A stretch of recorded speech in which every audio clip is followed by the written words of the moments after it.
Hey, how y'all doing?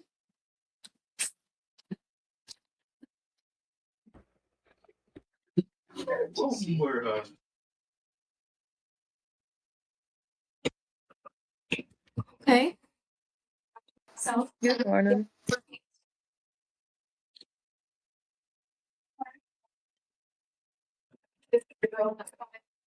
I think you didn't feel good on Tuesday. Yeah, I did. What is today? Wednesday. I think she, like, I talked to her this morning, but he's still sick and she sounded like crap. Yeah. And she said she was coming. She just might be running a little late. I'm basically knocking on death's door, so And my mom was watching my grandson and she calls me this morning. She said he was on coffee 10 to 2 a.m. It's like, yeah, he's sick. Yeah, there she is. She made it. I didn't think you were gonna come. You know, Oh my God. So Henry, my poor baby. My poor baby. He he keeps getting nosebleeds. Even though his humidifier is set at 60 and like it is moist in his room. And I have a whole house humidifier that just got looked at because I got a new furnace last year. So I know it's working and I can hear it. But the poor child keeps getting these terrible nosebleeds. He woke up at 3 o'clock in the morning. So I go in there, I give him medicine, I lay with him. His nose is bleeding. It stops bleeding. And then for the next hour, he's just talking to me about all kinds of things. And it's those moments where, like, as a mom, you're just like, you kind of have to choose, like, okay, am I so tired that I'm gonna be like, I have to go and I'm leaving you? Or are you like going to take advantage of the moment and like enjoy it? I chose to enjoy it. So we're just talking and laughing, 3 o'clock in the morning. And of course, I forgot to turn the baby monitor like down or off. So it's sitting right next to my bed, full blasting his and mine conversation. So I finally tell him at like 4 a.m., I'm like, all right, baby, I gotta go to sleep. Like, mommy has to go to sleep. He's talking to me about monster trucks and building monster trucks with his and building the monster jam with his magnet tiles and just everything that you can think of. So of course I go in my room, my husband's awake because he's just laying there listening to our conversation. And I lay down, I'm so tired, and he just looks at me and he goes, "You're such a good mommy." And so then I'm like crying. I'm like, "Oh, you are so tired." So this morning he's like, "It's gonna get better. It's gonna get better, right?" And I was like, "Yes, Christopher, it's gonna get better. It has to, or I might die." Oh my God. Brandy asked if you could let her in, please. No, just kidding. Yes. JK. And I don't even have anybody in my waiting room. There's nobody waiting. Miss Simmons, Maybe Yeah. her thing is frozen. It says she's waiting. I don't know. That's weird. I also sent you a very personal message via email whenever you have a chance to read that. I don't think I saw that. Okay. I just sent it to you like 25 seconds ago. Oh, okay. I'm like, I know I have like 100 emails to get through right now. So, I was gonna say I apologize if it was like a long time ago, but yeah, I still don't see anybody in my waiting room. Anyway, She Good just tried to morning. rejoin. Do you see her in the oh, there she waiting is. room Yeah. now? Okay. Okay. So, anywho, your girl's tired. It's gonna be okay. We're gonna get through it. We're gonna survive. Miss Simmons, excuse me. Our VSIM, well, on my end, saying that it's due on the 15th. On the schedule, I don't have a VSIM until March the 19th. But it's saying That it's due Sunday. That's because that's the one that's your assignment. You have two VSIMs that are assigned. They're assignments. They're not for clinical. We Oh, went right. over that on the first day. Which it says, for me, it says on the 19th for the assignment and for the 26th. That's for actual clinical day. That's on your schedule, like your actual clinical schedule. No, our actual Yes, that's clinical different. schedule is Friday. Right. That's what I'm telling you is that's complete. Those are two completely different things. Brandon Sharp Oh, and what's the second one? Skylar Hansen are assignments. Those are okay. different than VSIMs for clinical. Oh, okay. Thank you. You're welcome. I went over it the first day in the morning. If you have a second to like watch that part, it's on Brightspace. And we explain all of the clinical versus assigned VSIM. Okay. Okay. Okay. What slide did we leave off at? I'm looking at you because I know you know. Right after Brain brain down. spinal tumors. Perfect. Perfect. Okay, well, I guess we should start, huh? Let's do it. I mean, we do have to, because if we don't, then that's not gonna be easy. Would I love to take a nap? Yes. Yes, I would. Yesterday was the greatest. You know what? Say it again. Say it. I'll bet you. Next test. Actually, you probably still pass with the exam score you got. It's okay. When you do really well, you're okay to be proud of yourself. Oh, okay. Let's go. Let's do it. I don't like that sound.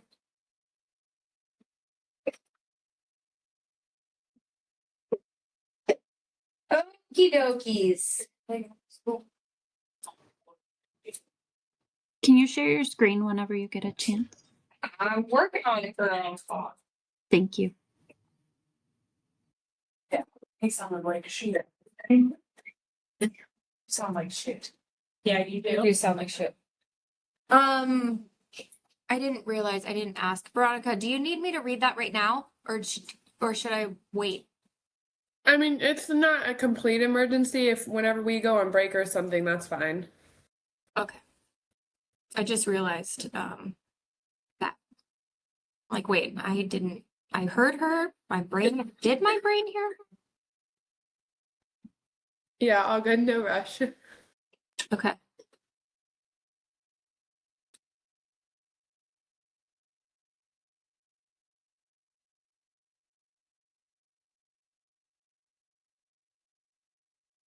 Yes, that would be fine.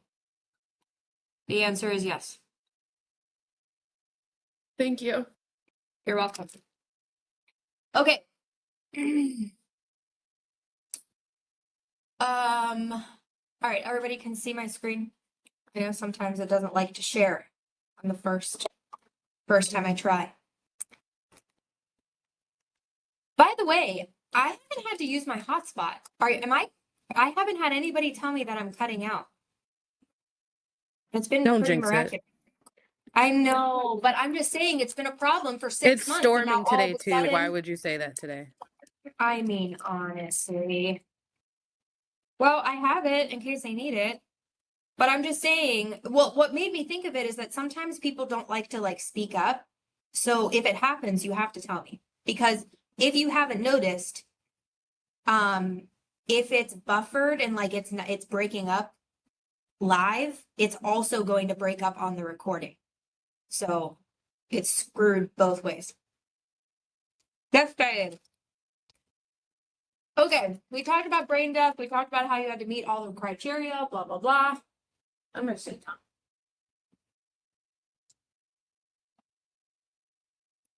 down. Now we're going to go into brain and spinal tumors. So remember on Monday, last term I taught on Tuesday, Thursday, and it was my first time teaching Tuesday, Thursday, and it really screwed me up. So now I don't know what day it is and what was the last day I taught. It's Wednesday. I last taught on Monday. So on Monday, we talked about encephalopathy and we talked about brain tumors because I talked about my mom specifically and her brain tumor and how it caused her to have a lot of encephalopathic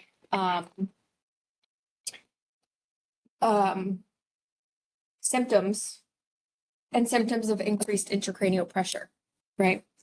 So brain and spinal tumors, these are localized intracranial lesions that begin in the brain, occupy space within the skull. Remember, there's a very limited amount of space in the skull, okay? There's not enough room for extra things to be hanging out, which is why it can increase the intracranial pressure. They can be malignant, which is cancerous, or benign, which means non-cancerous. They rarely spread to other parts of the body because of the blood-brain barrier. Now, if it originates, that is only true if it originates in the brain, right?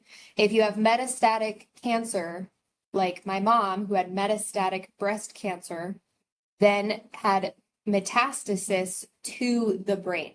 So it can move into the brain. So we're talking about two opposite things. If it originates in the brain, it usually does not spread to the outside of the body. Does that mean it can't? No, of course not. Of course it can. Okay. So are you saying, sorry, Go ahead. it's harder for things to move out of the brain than to move in the brain? Specifically to this, yes. In Okay. all aspects, no. Okay. Specific to brain tumors, yes.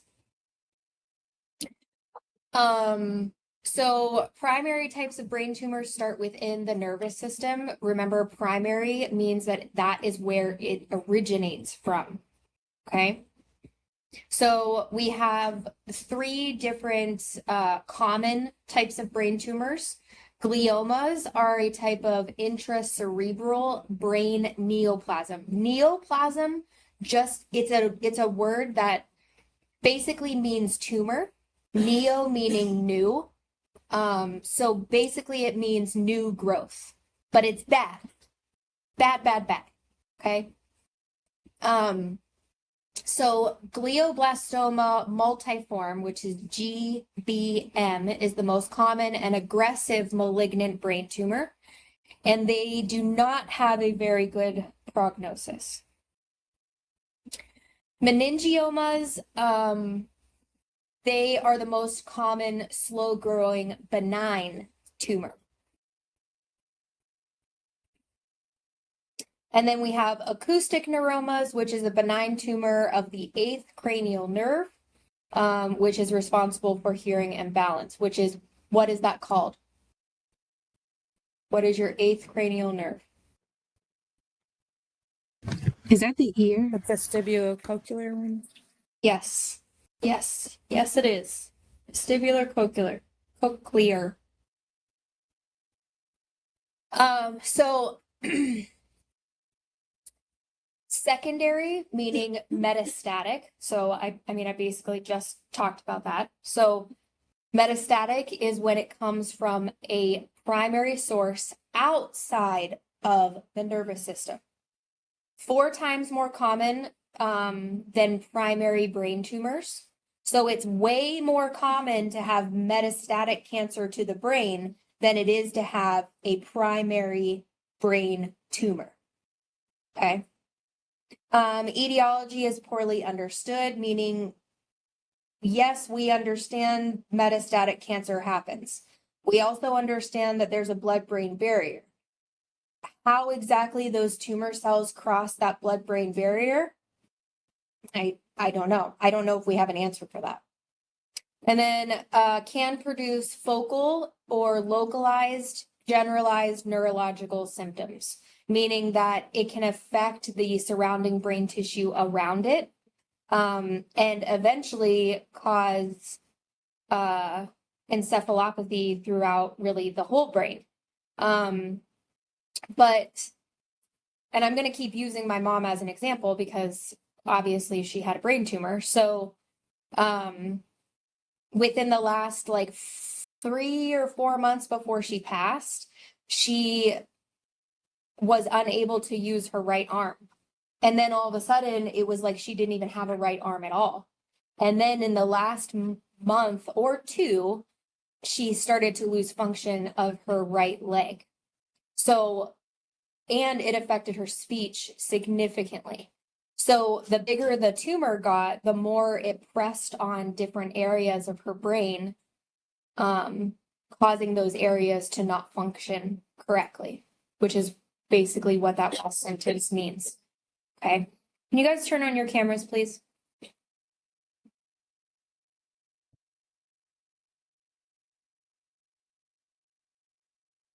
Okay.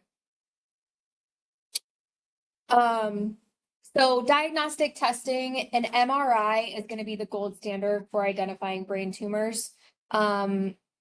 If you kind of look up the difference between a CT and an MRI, CTs are great. Don't get me wrong. They're wonderful diagnostic tools.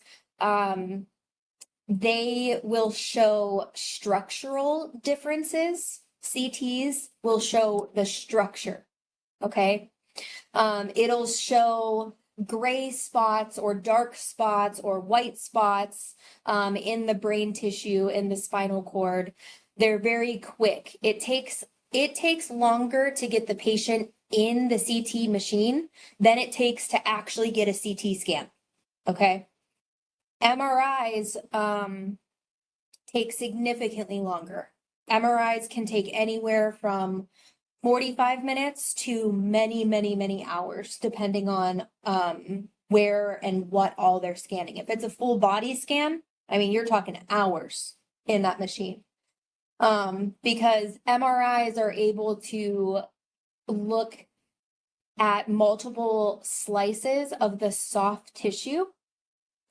Now, if we're talking about vascularity, like blood flow, you can have contrast with an MRI. You can also have contrast with a CT scan.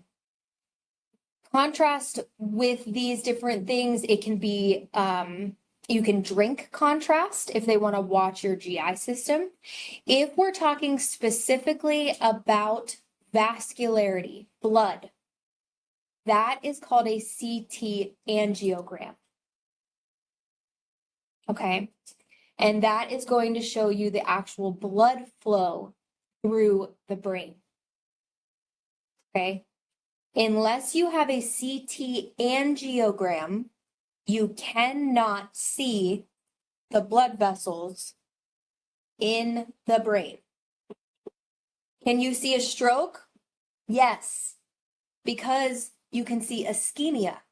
You can see the darkened brain matter on a CT scan. You can see a hemorrhage on a CT scan. But if you actually wanted to see how the blood is flowing, you would need an angiography. Okay. Cytologic studies of CSF. So this is like a lumbar puncture, where they take CSF and send that off to the lab to be tested. Treatment for primary tumor surgery is associated with the best outcomes, and it depends on where the tumor is. So if the tumor is in a easily accessible place, where it's not going to cause deficits or death, then yes, absolutely, it can be removed. But really, truly, we're talking about the risk versus benefit of removal. When my mom was first diagnosed, literally the neurosurgeon called me, and her exact words were, "This is an inoperable brain tumor, and if I were to go in and try to remove this, it would result in her immediate demise." That's literally exact word for word what she said to me, because it was in the hypothalamus, and you can't get to it without harming all of the surrounding tissue. Okay. So when we're talking about removing brain tumors, it's very dependent on where they are in the brain.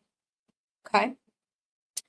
Then we have radiation, chemotherapy, and drugs may also be of benefit. The thing is, the blood-brain barrier.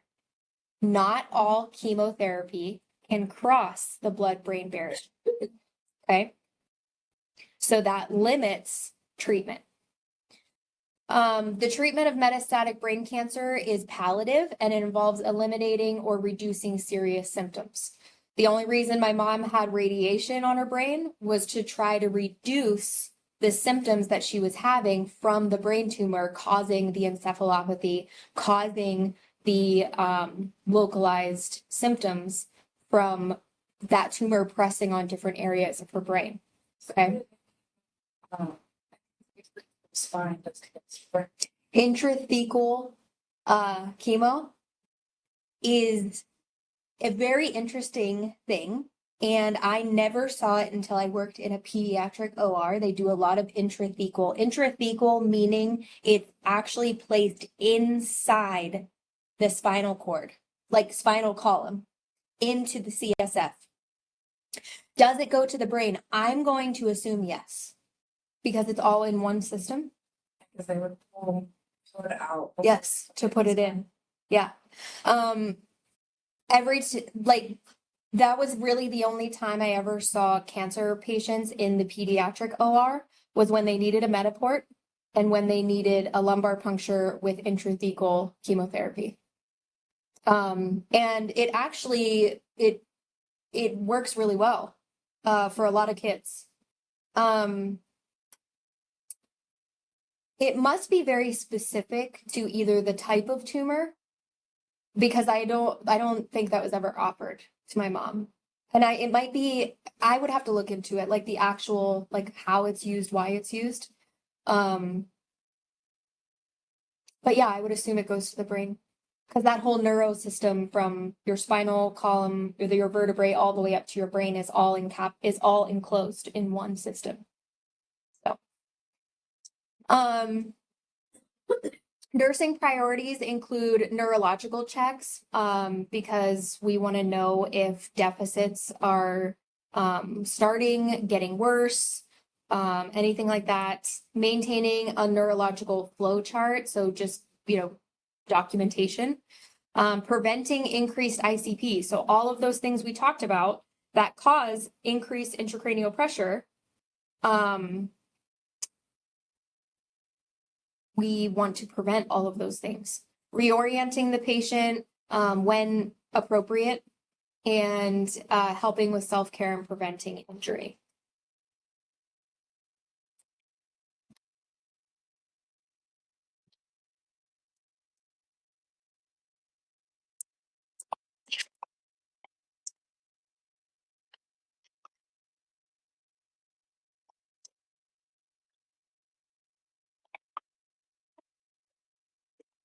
All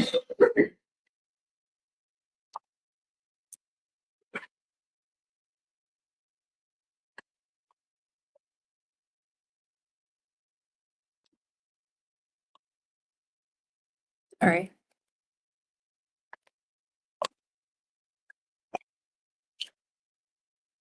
Okay.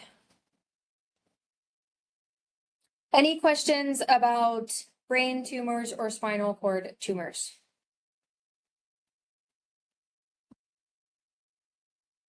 Cool.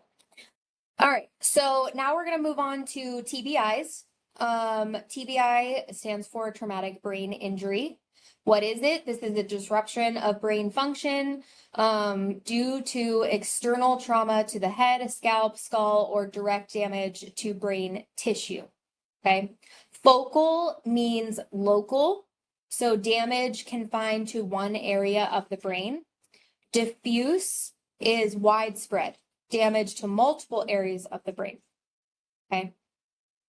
So we also have a primary and secondary here. Primary is an injury that takes place at the time of impact. So a car accident, a gunshot wound, a fall. You fall, you hit your head, boom, injure. Okay. Secondary, that is changes that occur over hours to days after the injury. So ischemia, meaning tissue death, hypoxia, lack of oxygen, cerebral edema, swelling, brain swelling. These things happen secondary to the primary injury. Okay. And these things obviously can make the injury significantly worse, right? That's why frequent neuro checks are so important. So types of damage, we have open versus closed. Open is going to be a penetrating wound. Object pierces the skull, enters the brain tissue. Obviously, if there's any opening into the skull, there is going to be a higher risk of infection. Okay. What just happened? Did my screen stop sharing? There we Just go. for a second, it came right back. Okay. You jinxed it. Then- Told you. Yes. Yay for me. Love this. Then we have closed, which is a blunt injury. So external force causes the brain to move within the skull. Okay. There's a higher risk of increased intracranial pressure because of all of the things I just mentioned. Ischemia, hypoxia, cerebral edema, hemorrhaging. Okay. So there's different types of closed TBIs. We have a concussion, which is rapid back and forth brain movement. We have a contusion, that's a localized bruising of the brain. Then we have a laceration, which is a tear in the scalp without. These are closed injuries. Types of hematomas, which is different types of brain bleeds. Okay. An epidural bleed. And by the way, when we're talking about these different epidural, subdural, subarachnoid, do you know what that means? Like if you're thinking about, you're looking at a picture of the brain, right? Inside the skull. There's different layers of the dura and the arachnoid space, right? So epi means upon or above. Okay, so epidural would be above the dura. Subdural means below. So subdural would be below the dura. Okay, and then subarachnoid, there is an arachnoid space, and that would mean below the arachnoid. Okay. So epidural is bleeding between the skull and the dura. So above the dura, but in between the skull. Okay. Subdural, bleeding between the dura and the arachnoid. So there's a dura, there's the arachnoid, then there's the brain. Okay. And then subarachnoid is bleeding between the arachnoid and then the pia mater, which is part of the brain. Okay. So epidural is caused by an arterial bleed. This is bad. anything that's caused by an arterial bleed is going to be rapid and bad. Bad, bad, bad news bears. Okay? Venous can be bad, but it's not as rapid. So there are people, and I didn't actually learn this until I worked for the transfer center and listened to so many ER physicians talk about subdural bleeds, and they would talk about, oh yeah, this guy had a fall a week ago. We did a CT and he has a stable subdural bleed. And it was like, at first it's like, oh my God, like this guy has a brain bleed. But it was a week ago. It is slowly expanding. It says caused by venous bleeding, slowly expanding. And it's already been a week. Yes, he's symptomatic, which is why he's going to the ER, but we're not like, oh my God, he's going to have a brain hemorrhage and die. Okay. Now that doesn't mean that a subdural bleed can't kill you. Of course it can. Absolutely 100% it can. But it's slower than an epidural bleed. So then you have subarachnoid. This is most commonly caused by a ruptured aneurysm. Aneurysms have a very high mortality rate. Okay, aneurysms happen when there's a weakening in the wall of an artery. And we just said, if it's an arterial bleed, that's bad and it's rapid. So bursting of an arterial aneurysm, unless you are already open on the table with your brain exposed, you probably are not going to survive. I worked with this lady. She was the ones that round in the hospital at night and do all the staffing. I forget what they're called, but they're like the nurse manager, but for night shift. And they do staffing to make sure that you're adequately staffed at night. Nice lady, had 3 kids. And I mean, most of us have had babies. And if you've ever been in labor or pushed a baby out, talk about increased ICP. You know what I'm saying?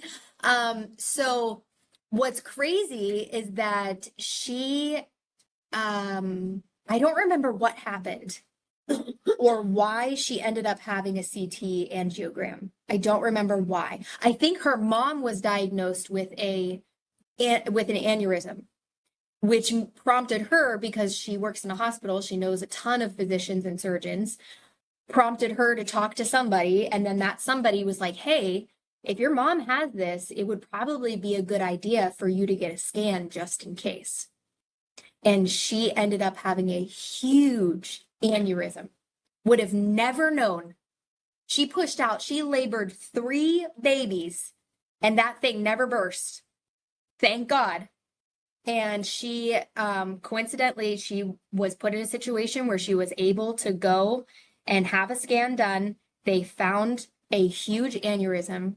She had brain surgery. They clipped the aneurysm, just like in Grey's Anatomy, and stabilized the artery so that she's not going to just die 1 second someday of a burst aneurysm. Both my parents had brain aneurysms.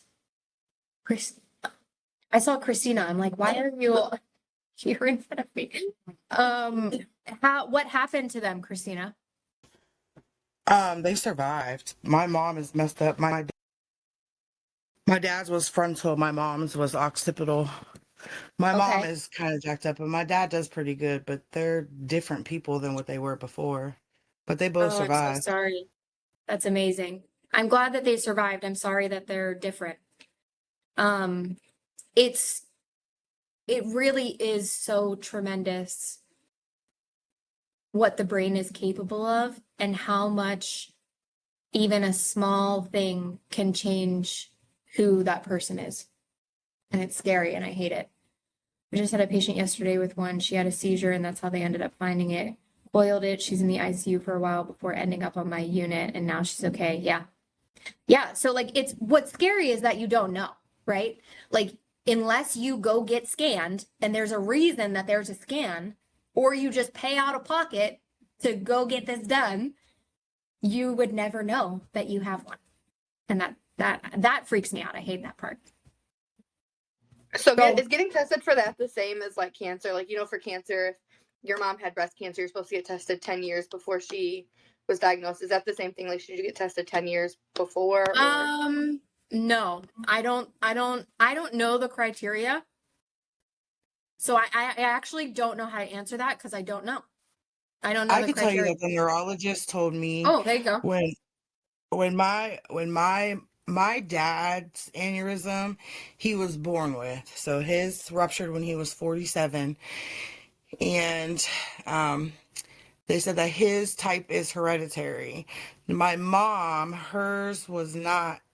Hers just formed, and she had been complaining of a headache and was supposed to go get it looked at. Like, she had a future appointment scheduled for a CAT scan, and it ruptured before she went for the CAT scan. But hers was formed because she was a smoker and whatever. And the Hypertensive. neurologist, I'm sorry, what? Hypertensive. No, actually, she's hypotensive. Her blood pressure's low. Interesting. They don't really know, Okay. they really don't know what caused hers. But they told me that because of both parents having it, that I should get, once I hit 40, I should get my first scan and then go every year for a scan afterwards. But then I went to a neurologist at UPMC for my husband, something completely different, and he told me that an MRI is better to have done, and you should have one every 3 to 5 years if you have a history of aneurysms. And he Interesting. actually even put the paper, so like everybody, all of my siblings, and anybody that's like my grandchildren or my children, like all of them, like they should be scanned also. Wow. Thank you for teaching us that. Because I'm very well versed with because I am so high risk for breast cancer. I have imaging done twice a year. I have a mammogram every 6 months. I have a breast MRI every 6 months. I'm part of the SUMA High Risk Breast Center.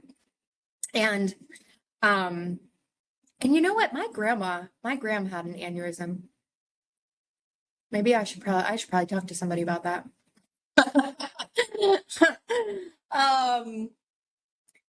My gram was at, oh my God, what was that restaurant? The Ground Round. Am I saying that right? It was in Boardman on South Avenue. Nehemiah Niles girls. Is that what it was? I know it what was you're called? talking about. Yeah, my mom worked there back in the day. Is that what it was called? The Ground Round? I've heard Yeah. of that before, but I don't Yeah. think it exists anymore. No, That's it's so closed funny. now. But both my parents Yeah. worked there back in the 90s. Well, a light, those lights that are like over the booths fell on my Gram's head. And she had to she sued the shit out of them, by the way. And then that's why she had to get a scan and found out she had an aneurysm. So I should probably talk to somebody about that. Would a hemorrhagic stroke be caused by a ruptured aneurysm? No. And we are going to talk, I'm not going to say no to that.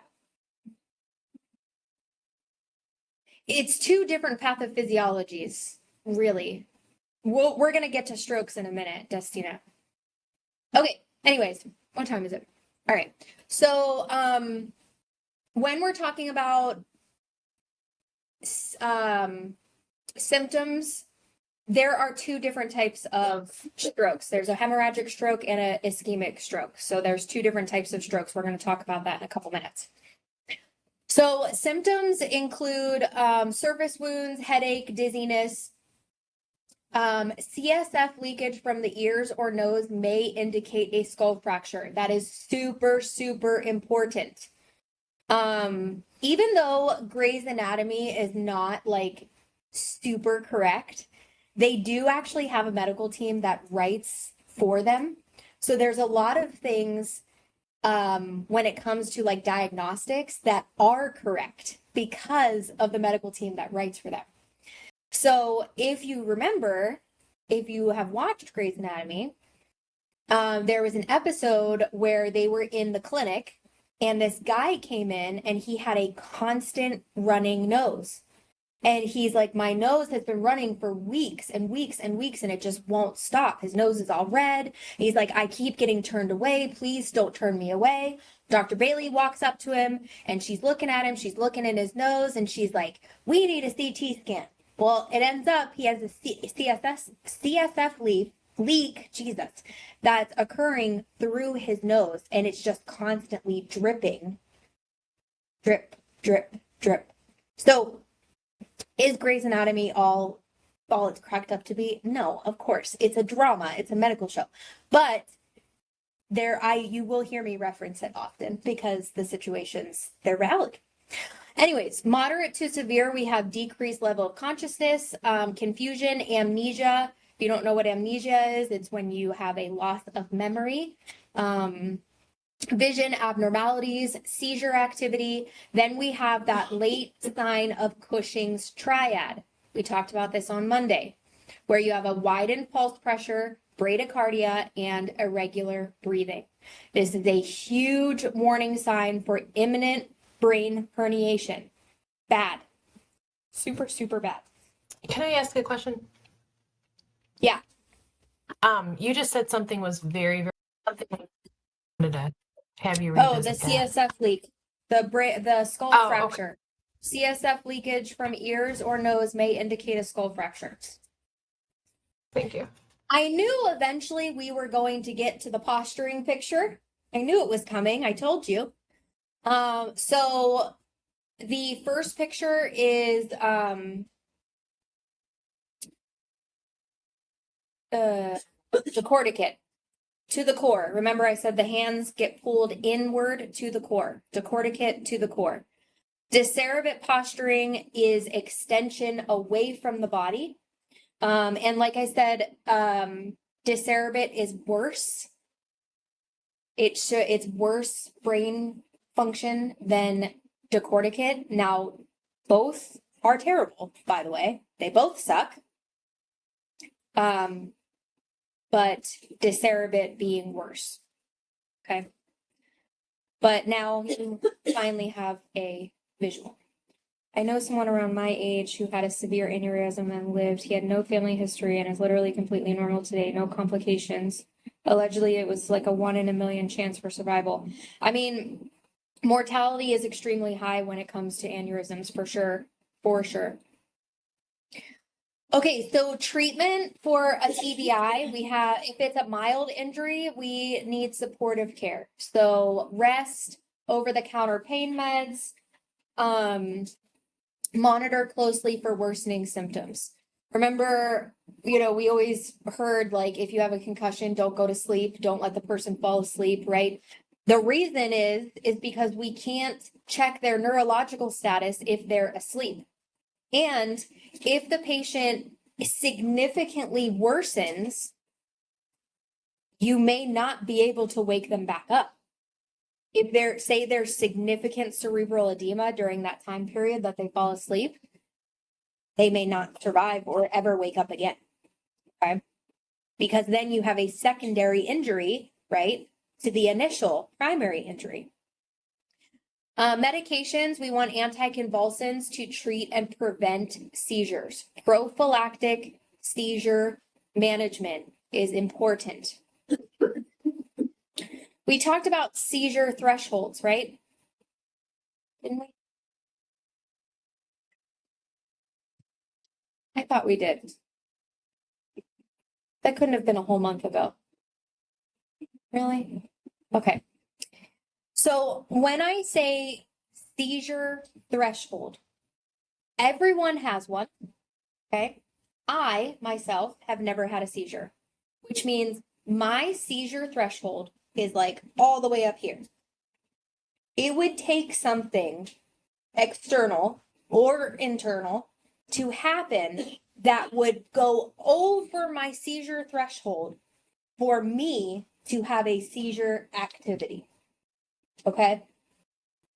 And that everyone has that normal threshold place.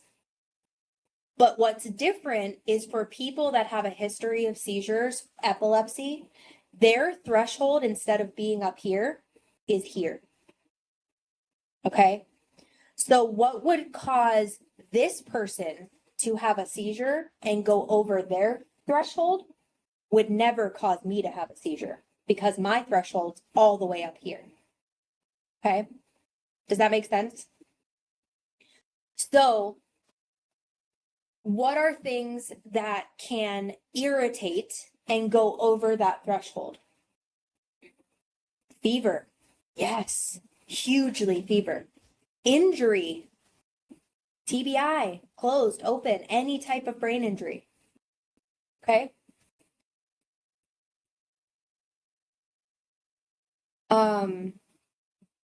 Withdrawal. There are some drugs that actually, it literally says in the black box warning, lowers seizure threshold. Okay. Electrolyte imbalances, specifically hypo and hypernatremia. Yes. Yes. 100% yes. I have a question. Yeah. What did you just say was important during the, like, about the treatment? I don't Or know. you said What did I something say? was important. Well, I was She talking said about seizure. prophylactic seizure management. Prophylactic seizure management. And I was just explaining why it's important. Okay, that In was the word I missed. prevention. Prophylactic. Okay, thank you. Yeah.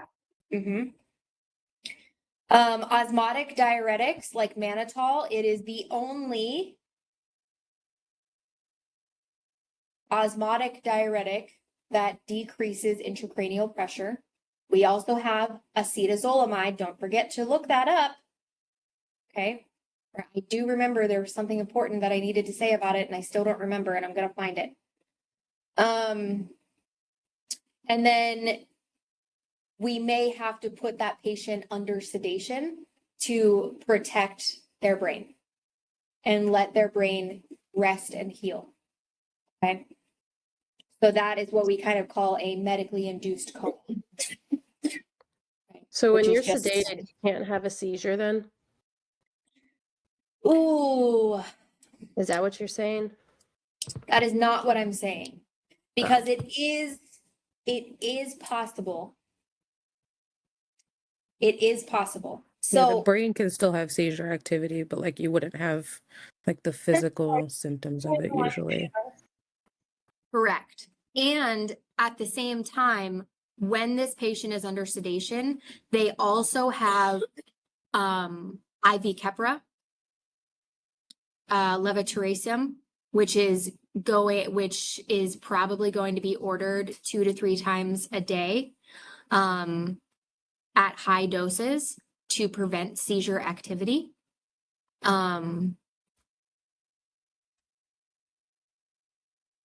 Especially if they have a history of seizures.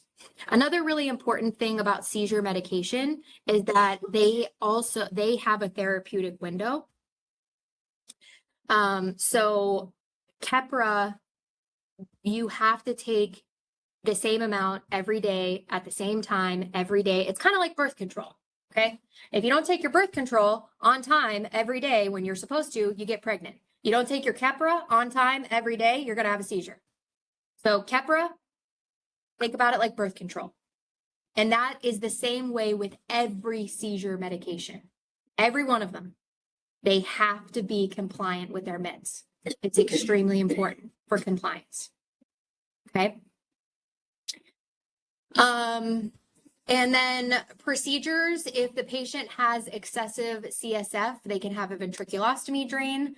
And then if you have excessive swelling, you can have a craniectomy, which temporarily takes off part of the skull to give the brain room to expand and swell, so it doesn't basically strangulate itself inside of the skull cavity. Okay. Nursing interventions, the priority is always going to be your airway and then your ICP. Okay. So remember, the more loss of consciousness you have, the less ability you have to maintain an airway. So a GCS less than what? We have to intubate. Eight. And what is our GCS? It's a very quick way to evaluate neurological status and level of consciousness. Okay. Close monitoring of vital signs, intracranial pressure, neurostatus, respiratory status. And we have come across this multiple times already. If you don't have a star next to it, you better put a star next to it. Prevention of increased ICP. We've seen it multiple times. This is at least the third time that we've seen this information. Head of the bed equal to or greater than 30 degrees. Avoid Valsalva maneuver or straining. No crazy coughing episodes, right? Decrease stimulation for the patient. Avoid frequent suctioning. Okay, these are all super important. Miss Simmons, just so you know, your screen's not sharing. What? At least When not did on that my happen? screen. Okay. It just I cut off. can It did see that it. like a few minutes ago. I can see it on my end, so I don't know. Yeah, I also see it on my end. Maybe it's just me. I'm gonna leave and come back and see if that works. It's No, not working on my reshare screen. it. It's working. Yeah. I don't see it on my Reshare end it. either. It's back now, thank you. I reshared. Okay. Okay, we have a case study. Let's take 10 minutes. I'm gonna go make some coffee and then we're gonna get into this case study. I love these case studies. I think they're really cool and they really help you guys kind of put it all together. Okay, so 10 minutes.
Maybe. All right.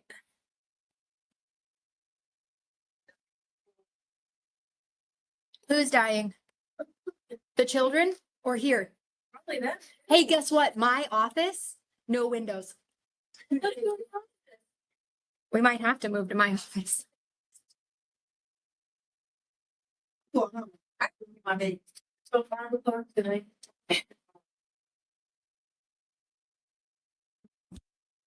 Yeah. That's actually. I told them to go home, they'd have to walk home. Stated. Who's gonna come get them? Okay. So, Chad is a 22-year-old male brought to the emergency room after falling from a hotel balcony. First of all, Chad, what were you doing? Why were you on a balcony? Why were you falling from a balcony? I told you. He was visiting a resort town and on a dare tried to jump from one balcony to another, falling 3 stories. If your friend tells you to jump off a balcony, you say no. Those are not your real friends. Remember our parents taught us that? Okay.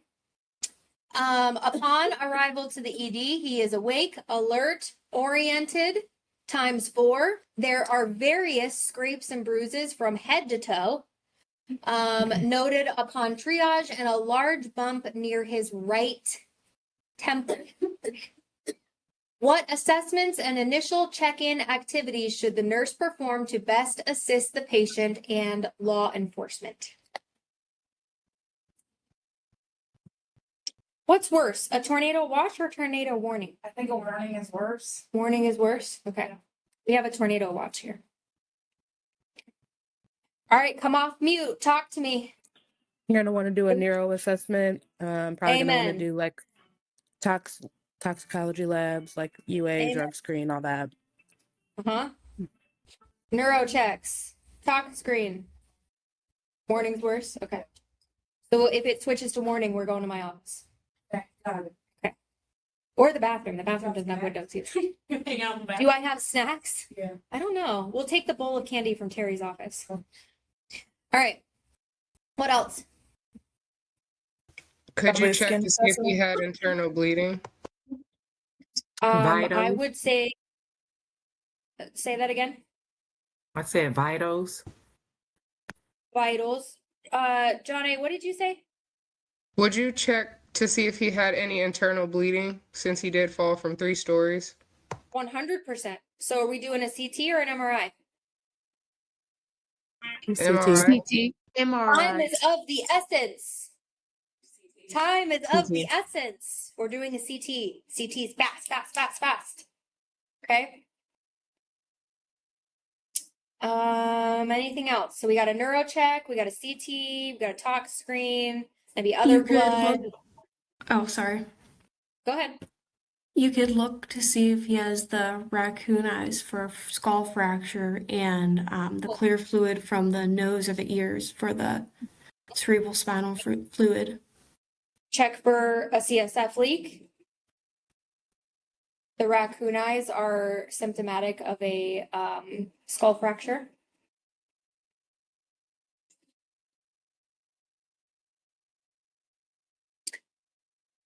What orders does the nurse expect the provider to give? Okay, we already talked about that. An order for a CT scan, tox screen, labs.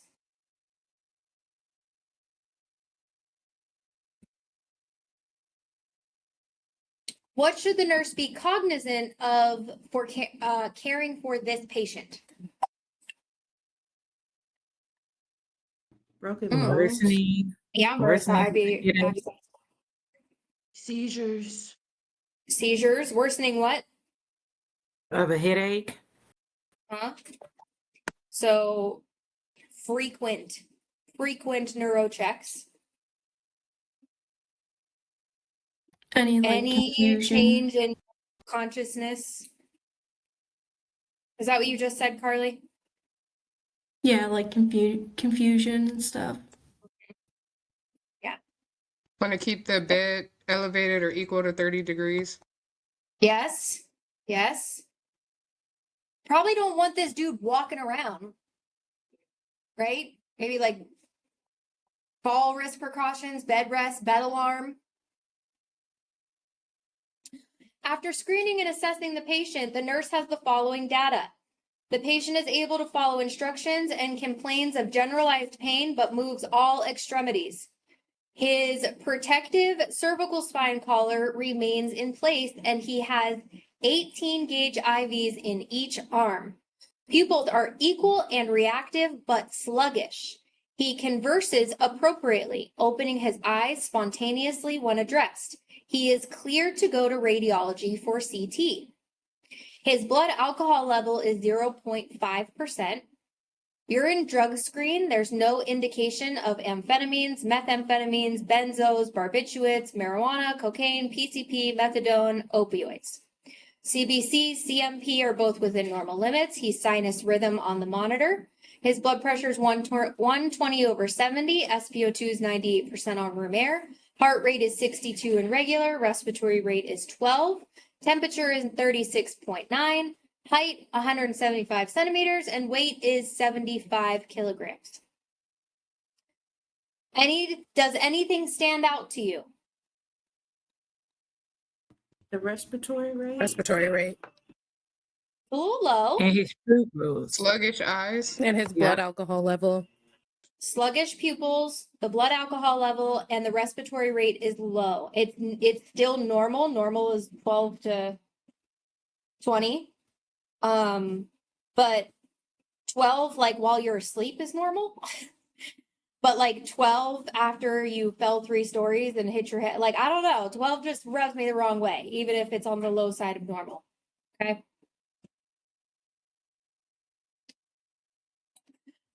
What is the patient's current GCS? Well, wouldn't he get a 4 for the eyes? And I think he would get a 5 for the verbal because it said that he was oriented and he converses appropriately. But for the motor, I'm not sure. If he can move them all, he would be 4, 5, 6. Yeah, it says generalized pain, but moves all extremities. So let's start from the beginning. The level of alertness. So he opens his eyes spontaneously. What is that number? That's a 4. That's a 4. Okay. Next is speech. Verbal. He converses appropriately. So that's a 5. So that's 9. Yeah, 5. He complains of generalized pain, but moves all extremities. That's a 6. He can That's still a move 6. them all. So we're sitting at a solid 15. 15 is normal, yes? Yeah. But can still show a mild brain injury, right? Okay. Radiology calls the ER at the conclusion of the diagnostic studies. The text says the patient got this weird look on his face and is slow to answer our questions. He also talks like he is drunk. Please come get him. Uh-oh. Chad. What should the RN do now? Go get them. I'm probably going to run to CT. I'm maybe not run. I'm probably going to walk quickly. On my way out of the ED to the CT, which is usually on the same floor, if not within the ER department, I'm going to grab my attending and be like, hey, bro. So CT just called about that trauma we just got. And this is what they said. Do you want to tag along? In real life, that's what I would do. Okay. Yeah. NeuroCheck gives a new GCS of 10. His eyes are closed and only open with noxious stimulation. His speech is garbled and he answers questions inappropriately, although he still knows his name. He moans and moves his hand away when painfully stimulated, but does not follow commands. What is a complication this patient may be experiencing? A stroke.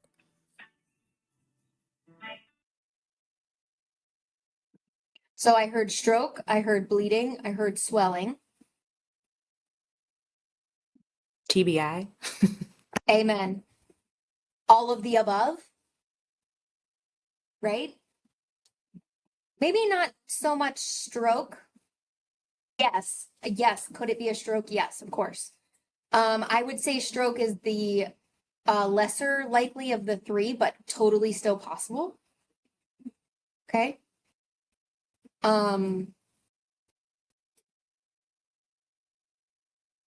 Are there new orders the nurse might anticipate and or suggest?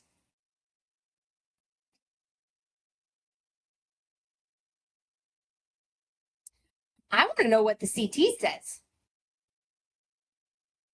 What is going on with that CT scan? Okay.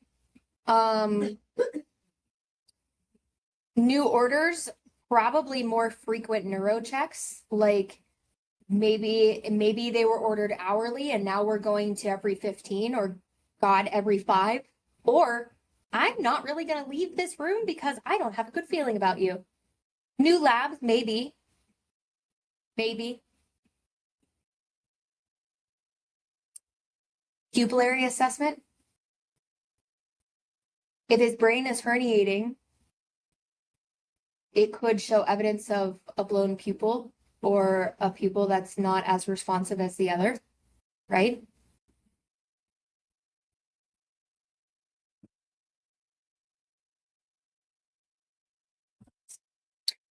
So the nurse receives orders to transfer the patient to an inpatient progressive care unit.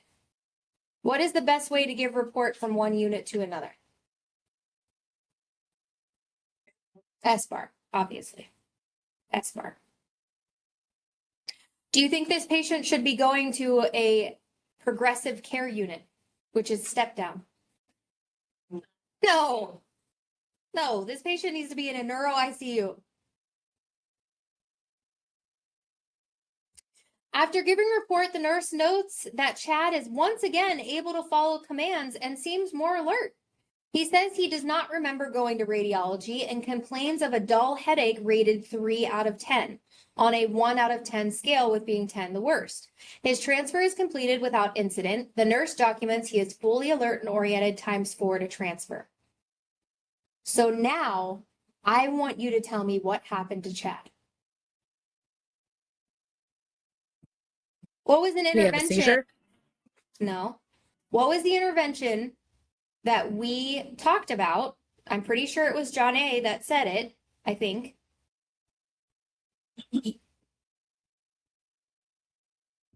To keep him sat up, the head of the bed up. Was it swelling? So what do you think happened when he laid down for the CT?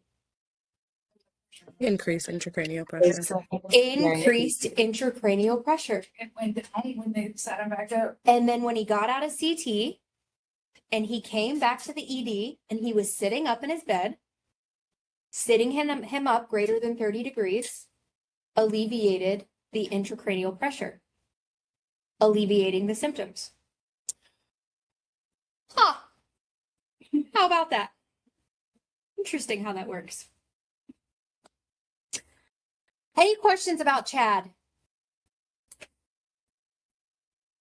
Chad is over. I think we have a couple more case studies. I don't remember. All right. So, strokes. There are 2 different categories of stroke. The first category is ischemic. Okay, which is a blood clot. The second type of stroke is hemorrhagic, which is obviously a massive bleed. But a stroke is defined as reduced or interrupted blood flow to the brain, leading to oxygen deprivation and death of brain cells. For pathophysiology, the artery is either blocked or ruptured. The brain cells do not get enough oxygen and nutrients, and the brain tissue die. Brain tissues die. Brain tissue dies. Okay. So, don't look at TIA yet. Don't even look at it. So, ischemic. This is a blocked artery that leads to the loss of oxygen in the brain, which causes tissue death. There's two types. Thrombotic. This is a blood clot or plaque that forms on an artery wall. Okay, inside the brain. Inside the brain. It starts there, it lives there, it gets worse there. Embolic is a fatty plaque or blood clot that breaks away from somewhere else, like a DVT, PE, and finds its way all the way to the brain. Okay. The treatment for an ischemic stroke is thrombolytic therapy.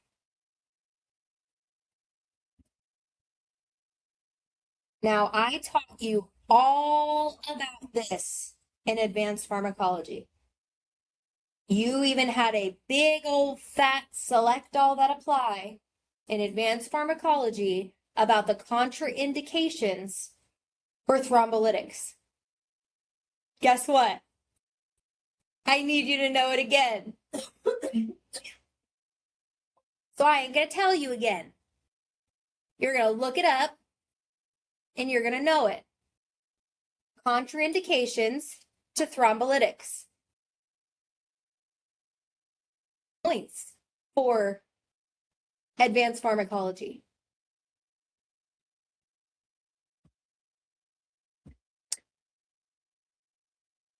Now, next type of stroke is hemorrhagic.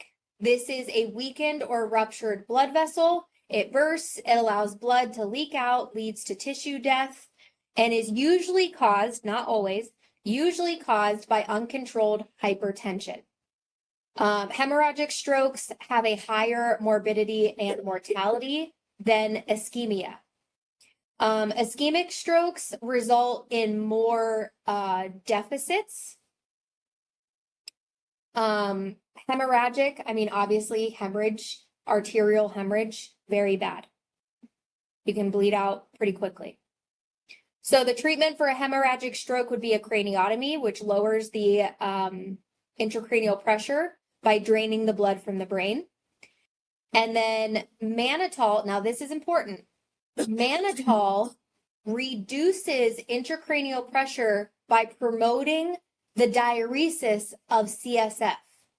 It does not facilitate the removal of blood. When we're talking about mannitol, it does not do anything for the blood. What happens is that it reduces the amount of CSF, which then provides more room in the brain for the brain tissue to receive oxygen. Does that make sense? Everybody's just writing down stuff about thrombolytics. I should have saved that. Because now I've lost her. She's just all about thrombolytics right now. Contraindications. She's lost. I see everybody writing.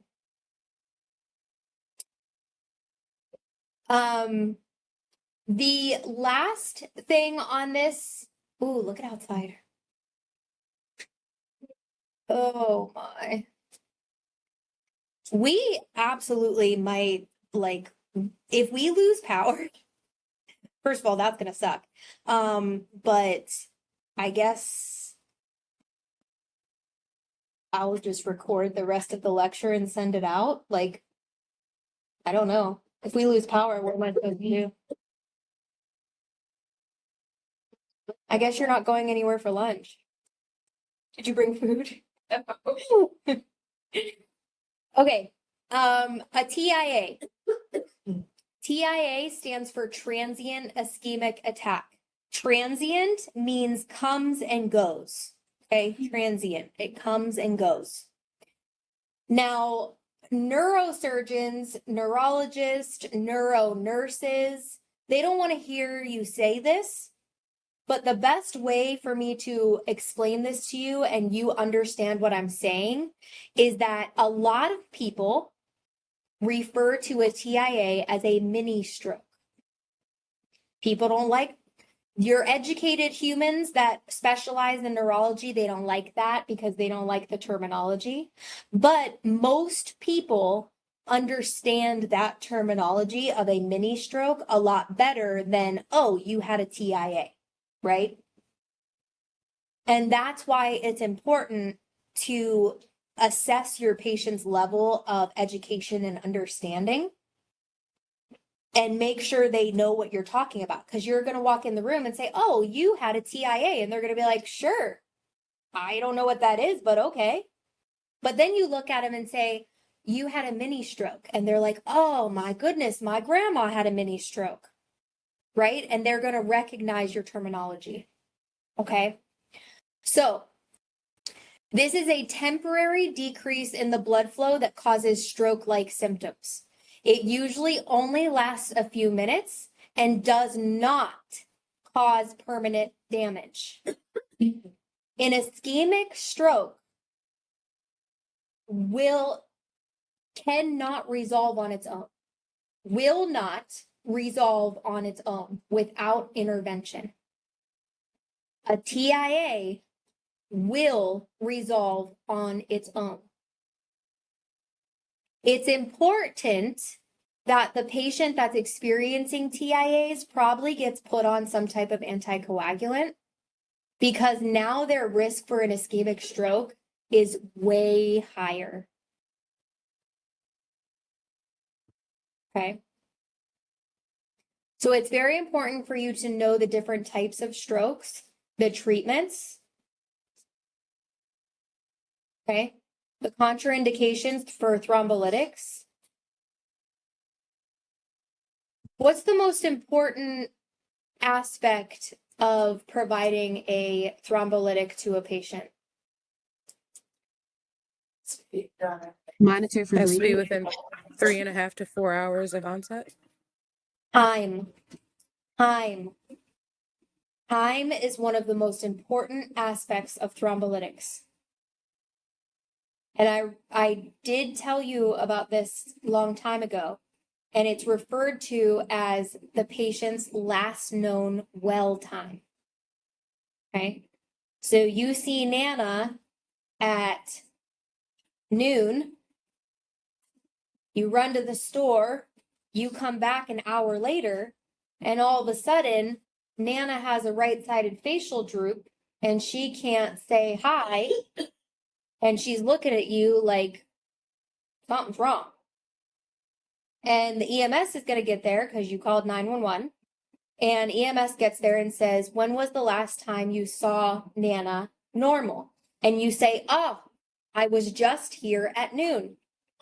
So then EMS brings Nana to the ER, and the EMS tells the ER attending that her last known well time was at noon. So then he or she, the ER attending, knows that this patient is now within the window of treatment. Okay.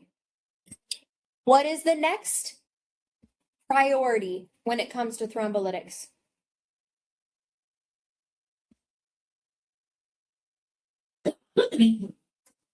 Miss Simmons, can you let me in on my phone, please?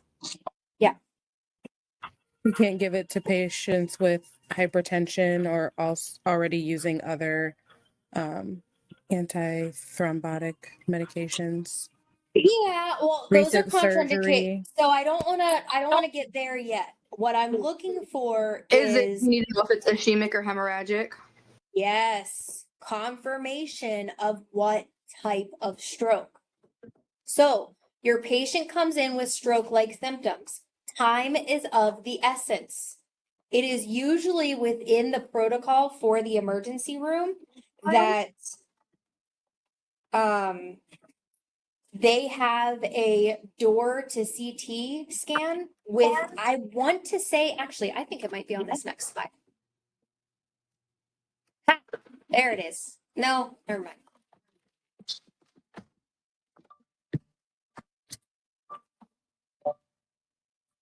Okay, this is it, but it's really, really small. It's really, really small. What slide is that? What slide is that? Do you know? 54. So this is slide 54. It's going to be very, very small for you, but I do want you to look at it and look at this flow chart because it tells you that, so it starts with identify the signs and symptoms of a possible stroke, activate the emergency response. Next, critical EMS assessments and actions, support ABCs, give oxygen if needed, perform pre-hospital stroke assessment, establish time of symptom onset. That is your last known well. Okay. Triage to stroke center, alert hospital, consider direct transfer to CT scan, check glucose if possible, just to make sure that the patient's not having a hypoglycemic episode instead of a stroke, right? So next, it says ED arrival and in the first 10 minutes. Immediate general assessment and stabilization. We're assessing ABCs, vital signs, providing oxygen, obtaining an IV, and getting labs at the same time. Checking a glucose if it wasn't checked by EMS. Perform a neural assessment. Activate the stroke alert. Order an emergent CT scan or MRI of the brain. Like we said, an MRI takes longer. We need quick. We need a CT in this situation is going to be the priority. And obtain a 12-lead EKG if you have time. So, and then the next one, it says ED, so arrival to ED, and then within the first 25 minutes. Immediate neuro assessment, review patient history, establish time of symptom onset, perform neurological examination, which is your NIH scale. We're going to talk about that. I told you, you don't have to know every single part of it specifically, but we are going to look at it because eventually someday you're going to have to do one. And then within 45 minutes, that patient must have a CT scan within 45 minutes of entering that facility, which to be honest, I feel like is really long. I feel like that's too long, but you know, whatever. 45 minutes is standard.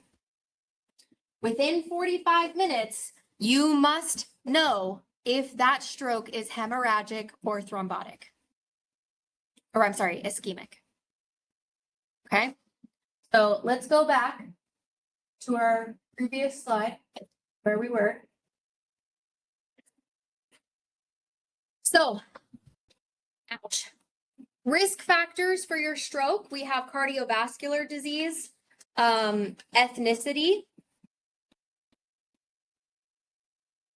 over 55 years old, a family history of stroke, and then of course lifestyle factors, smoking, alcohol abuse, obesity, stress. So for symptoms, they have an acronym of B FAST. B is for balance loss, E eyesight changes, F facial drooping, A arm weakness, S speech difficulty, T time to call 911 immediately. And do not let the patient drive to the hospital. That's not a good idea. I do want you to look at right-sided versus left-sided. Okay. So if you have a stroke on the left side, that is going to cause right-sided hemiparesis, impaired speech, depression, anxiety. The patient is aware of their deficits. If we have a stroke on the right side, this leads to left-sided hemiparesis, spatial deficits, impaired judgment, and the patient can be unaware of the deficits.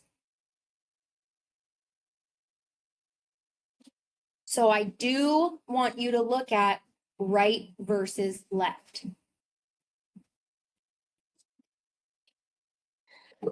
This is your NIH scale. I'm pretty sure I put something on Brent's face. The NIH, like the whole thing. Please look at it. Please, please, please look at it. I promise you that you do not want to be a brand new nurse with your preceptor, or God forbid, after your orientation and you don't have anybody training you, and you're handed a patient that had a ischemic stroke or some type of neurological situation, and in your order it says you have to do an NIH per shift, and you've never seen or done one in your life. Please don't do that to yourself. Okay? At clinical, I want you to ask your clinical instructor, okay? Can you show me in Epic, because everybody uses Epic, right? I mean, I know you guys do, but online, I know Saini's does, Joe's does. I just don't know about Sylvania. Well, Sylvania's Bon Secours too, so they use Epic. What about Cincinnati and Dayton? You guys use Epic? In Epic, I want you to ask your clinical instructor or nurse, whatever, I don't care which, ask them to show you the NIH scale, okay? And I want you to see, you know, in Epic on the right side, when you click on something, it sometimes gives you a description of what you're looking for. If you didn't know that, please go into Epic and look around and click on things, because if you click on a box in Epic in a flow chart, on the right side below where you can like pick things, it will tell you what things mean. So for your NIH scale, when you click on that first box, it will give you the instructions on how to perform the NIH, which is very nice. Very nice. Okay. So when it comes to NIH scoring, a 0 is perfect. Yay. No stroke for you. 0 to 4 is minor. 5 to 15 is moderate. 16 to 20 is moderate to severe. And 21 to 42 is severe. So remember, I told you I wanted you to know if a GCS goes up, yay, that's wonderful, because 15 is perfect. If an NIH goes up, bad, bad, bad, bad. We do not want an NIH score to go up. Okay. So diagnostics, when it comes to strokes, we have a CT scan without contrast. This diagnostic test quickly assesses for the presence of blood, which will preclude treatment with antithrombotics or thrombolytics. Okay.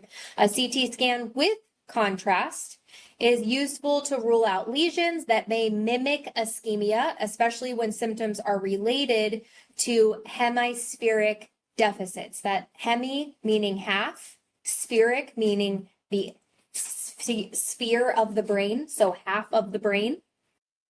Hypodense areas on the CT scan that could suggest an infarction or ischemia.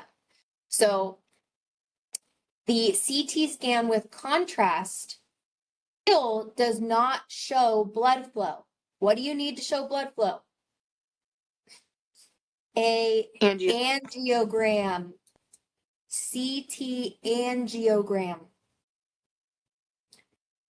Then you have an MRI. This offers soft tissue contrast discrimination with superior demarcation of mass lesions from surrounding structures.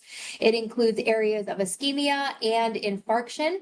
It shows good visualization of vascular structures, so it can show you the structure of the vascularity. It does not show you the blood flow, the blood actively flowing. Okay. Useful for diagnosis of stroke in the first 72 hours. a diffuse weighted MRI can show ischemia in the first few hours. The reason that an MRI would be chosen over a CT, I guess would be if there was enough time. It would all depend on the time and the physician that's making the order. Okay. Miss Simmons, I have a question. Yeah. I've seen in the hospital, like providers, they'll not do a CT or whatever with contrast because a person's like kidney function is really bad. With that, if somebody was having a stroke, would they also take that into consideration that they needed contrast? Yes and no. So if they felt confident in the fact that I only need a CT, I don't need contrast, I just need to make sure that this is not hemorrhagic and that's good enough for them, and they meet all the other criteria, then that would be sufficient. If the patient 100% needed contrast, and it was literally, I mean, when we're talking stroke, we're really talking, especially when we're talking severity of deficits, we really are talking life or death. I mean, we're talking about changing someone's life immediately and forever. Okay. So what can we do if a patient needs a CT with contrast and they have advanced kidney disease or end-stage renal failure? What can we do? What can we do? Dialysis. Dialysis. Fluids is not the answer. Because if they have end-stage renal disease, how are they going to get rid of that fluid? Right? Dialysis. If a patient has end-stage renal disease, they can have contrast if they have dialysis within 24 hours. Okay. Stroke criteria for TPA or TNK, which is our thrombolytics. There are many criteria. This only lists a couple. So symptom onset within 3 hours before treatment. Depending on the facility, I believe that the drug itself has a 6-hour window, but the facility may only have a 3 to 4 hour window. And it's because facility preference or facility protocol. Every facility is different. If you work in the ED, you better know your facility's protocol. Clinical diagnosis to ischemic stroke, 100%. If you give this to a patient that has a hemorrhagic stroke, you just signed their death certificate. They must be greater than 18 years old. There's a couple that aren't listed here. Any recent surgery within the last 3 months. Any type of bleed, GI bleed, whatever, within the last, I believe it's 3 months, I think. Uncontrolled hypertension. I believe, and please look this up because I'm literally just saying this from memory. I'm pretty sure it's contraindicated with a systolic pressure greater than 180. Please double check that. I will say, and I could tell you that my husband, so he had an aortic dissection, and then he had, they stopped counting his strokes at like 13, and his were the ischemic strokes, where his Christina, is your husband carotid still artery alive? torso. Is your husband still alive? Yes. Shut up. You realize that's Yeah. that's like a miracle for him to be alive. Like a miracle Yes. for him to be alive. Yes. Yes. Oh my God. They could not give him that medication because he had the aortic. He had the aortic dissection, and it tore the carotid artery, which was what was causing his strokes. And he was having the CTAs done because he was actively stroking for 5 days after his surgery. Now they chose to do an MRI to see why. So they would do the MRI to see why and an MRA to see why he was having the strokes versus the CTA to see if he was actively stroking. Okay. Okay. Give me more. So and then that medication, because he had the aortic dissection, because his blood pressure was extremely high, they couldn't give it to him, but they couldn't raise his blood pressure to feed his brain, so he had stopped stroking because of the dissection, and they had to give him the medication to keep his. So they were monitoring him by his MAP only. Yes. If Yeah. that He was in the makes sense. ICU. Yes. Oh, that Yeah. 100% makes sense. That So is pure critical care nursing. Pure critical care nursing. he had them strokes. If you watch somebody who's had strokes and you watch the CTA scan as they do it, the scan will light up like a Christmas tree. All the different spots that you have a stroke, so you can see. It's very interesting. So if anybody can watch a CTA or a CT with contrast, somebody who had a stroke, it would explain a lot. Wow. To them. I have a question for you. Did very he have like a physical? Did he have that dissection? Trauma that caused that dissection? He had high blood pressure. Oh wow. Okay. Like I just read extremely that. high blood pressure. Like his blood pressure. Yeah, I was asking a question. I think it's his blood pressure. I think it's Christina's like speaker, because hers is like lagged a little bit. So I think it's hers that is. My internet is jacking up. It's cutting in and out. Yeah, you're okay. But You're okay. his blood pressure was really, really high, and that's what caused it. They actually didn't know until they did the CAT scan. They thought he was having a heart attack. So they was treating him for a heart attack, and they were going to admit him to do a stress test. And they were running nitro, like a nitro drip on him. And then they did the scan, and they like stopped everything immediately. And it's a lot. But I mean, he's still alive, so he's very blessed. That is truly, truly amazing. So I want to explain, if you have no idea what Christina just said or talked about, I want to explain what she's saying. So Christina's husband experienced, in my opinion, one of the scariest and devastating things that can happen to a human. And it is a aortic dissection, and the mortality rate of an aortic dissection is so high that basically, if you are not standing in a hospital when it happens, you have a extremely high risk of death. I want to say it's like 95% of these people die. Okay? People die. Yeah, it's really, really high.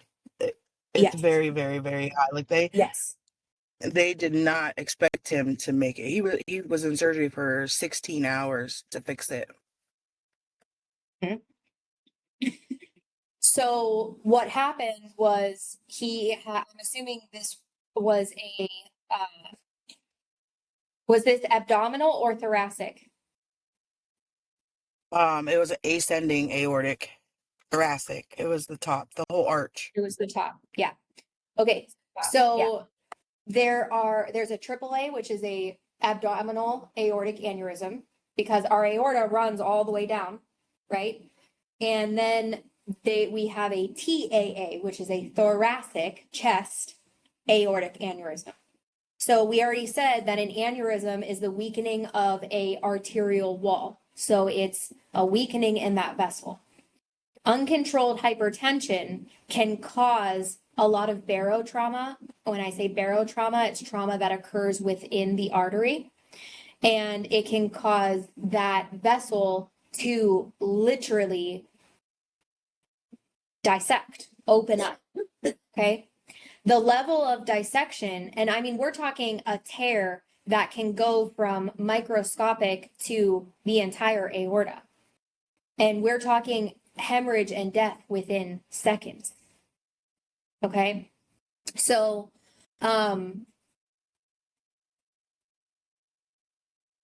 he was in surgery. The next 5 days, he kept throwing clots, and he was not a candidate for thrombolytic therapy because he had just had an aortic dissection and they just fixed it.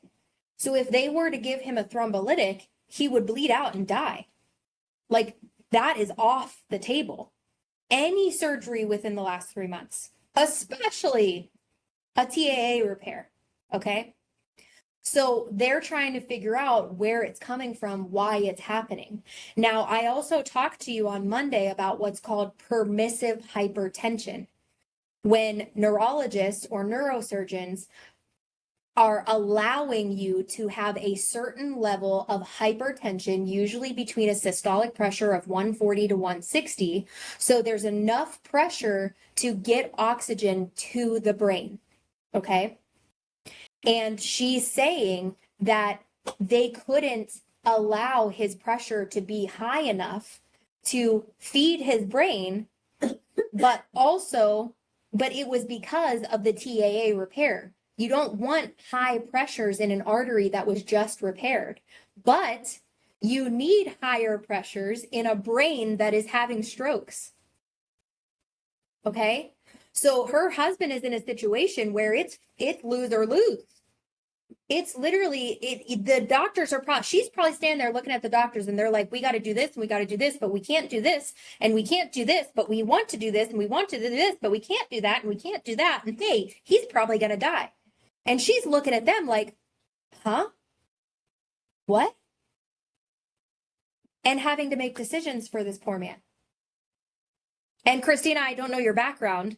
I don't know if this was before nursing school or before any, so I don't know if you have any background in medical care, but I mean, a normal person in that situation is going to look at them and be like, I have no idea what you're talking about. I have no idea what you just said. So, Christina, does he have deficits? He does. He has, like, he drives, but he has seizures now. Part of his peripheral vision is bad. He has, he can't run. He does not know how to like run. Mm-hmm. His brain doesn't allow him to figure it out. And like he's not allowed to lift over 75 pounds ever because his chest was cracked. He had to have that repaired twice. Oh my God. The first time, yeah. So like he could never lift like over 75 pounds. I mean, for what happened to him, he's doing great. You know what I mean? Like, so Yeah. like everything that's happening for him is better than what the alternative. Because again, one of those strokes that he had, one of his largest ones was on his cerebellum. Mm-hmm. So like he had so many different things that was supposed to take him out and it didn't. So just him being here is It's a miracle. is an award, you know. Yeah. So Yeah. I mean, there are like, he was 42 when it happened. So, I mean, that's what happened. That helped him because he was young. Wow. Yeah. But yeah. Wow. Well, But it's, Christina, I thank you for sharing that with us, and I'm so glad that he's still here because that is, I mean, truly, it's a miracle. It is an absolute miracle that he is still with you. it truly is. It truly is. Yeah. Amen. Amen. All right. So it is 11:30. How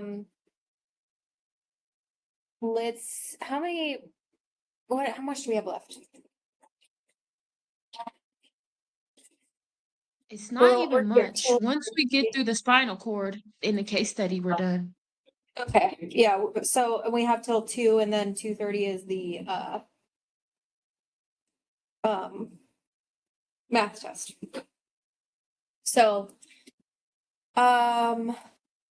make sure you're looking up your contraindications for TPA and thrombolytics.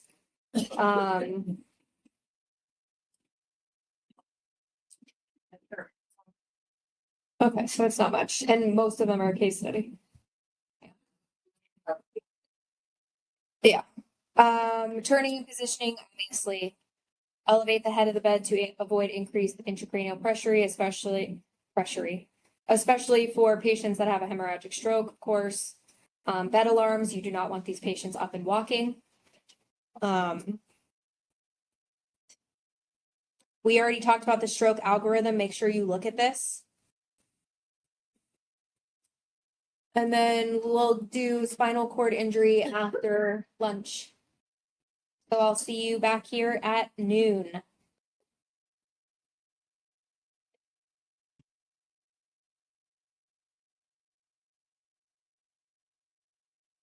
Miss Simmons. Nay just texted me. She asked if you can let her back in.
All right. Spinal cord injuries. How was lunch? It's all right. Yeah. And a vegetable lasagna. I am in no way, shape, or form a vegetarian. I love meat. But I do really like those Stouffer's little vegetable lasagna. They're good. Anyway. All right. So, spinal cord injury. What is it? This is damage to any part of the spinal cord or nerves at the end of the spinal cord, which is called quada equina. Quada equina is a medical emergency. Okay. And if your patient is experiencing that, they're going to want to get your patient into surgery or transferred to a facility that can handle that very quickly. And you're going to ask me, Jess, what is it? And I'm going to say, hold on a second. Because my brain isn't able to hold all things. Quada equina syndrome is a rare, life-altering medical emergency caused by severe compression of nerve roots at the base of the spine. It is often from a massive herniated disc. It requires immediate surgery to prevent permanent paralysis, incontinence, and sexual dysfunction. Key symptoms include severe low back pain, saddle anesthesia, which is numbness in the buttocks and / genitalia, bilateral sciatica. The first C is silent. Sciatica. And bowel bladder incontinence. So, there is a difference between a spinal cord injury and cauda equina syndrome, and one of them is 100% a medical emergency and needs immediate surgery. Furthermore, they're classified as complete versus incomplete. Complete is that all sensory and motor function is completely lost below the spinal cord injury. So this is like a complete severing of the spinal cord.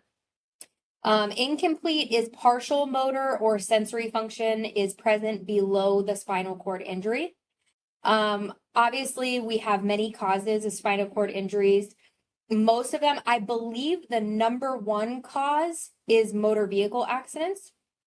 But traumatic, I mean, we can use our imaginations here, right? Falls, an injury with sports, gunshot wounds, motor vehicle accidents, those are going to be your most common. Non-traumatic could be caused by infection, inflammation, disc degeneration, like we just talked about, the herniated disc with cauda equina, and a spinal cord tumor. So a cancer that is kind of taking over the spinal cord or compressing the spinal cord can cause that also.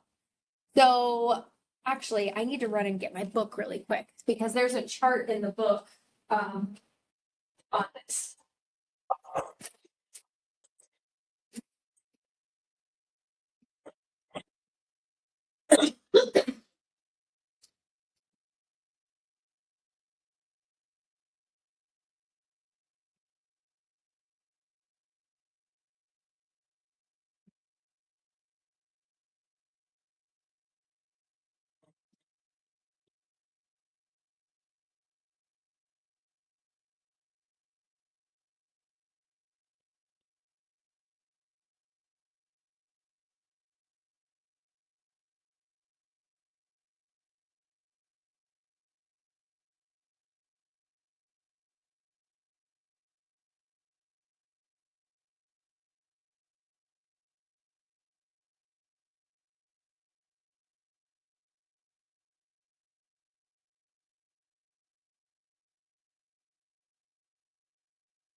Okay.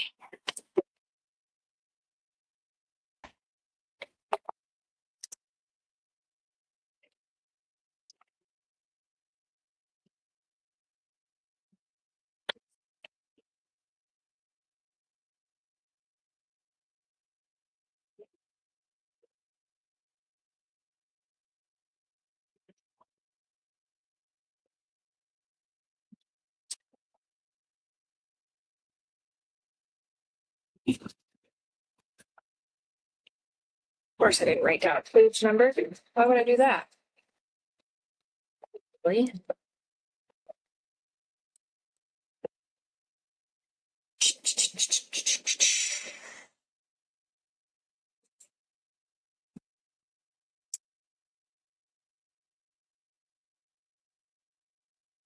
Nursing management, patients with oncologic disorders of the brain and spinal cord, neurologic disorders. Unit 12. 13.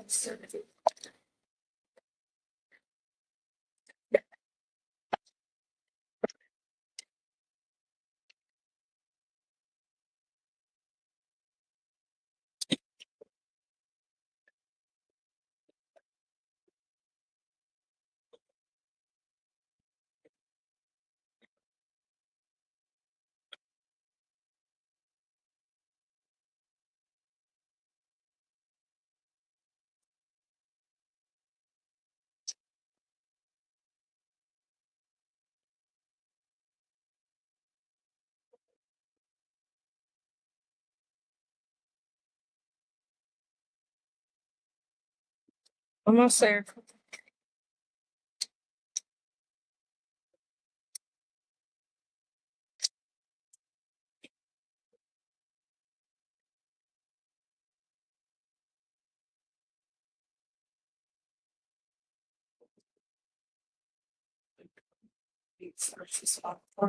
Hmm.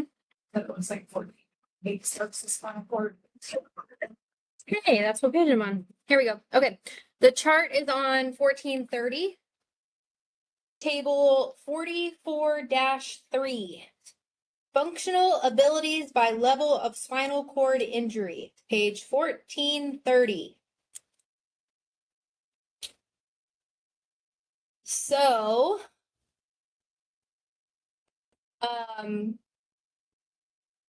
it's extremely important to know that, hold on, let me find it. Let me find it. It's right here. I know it is.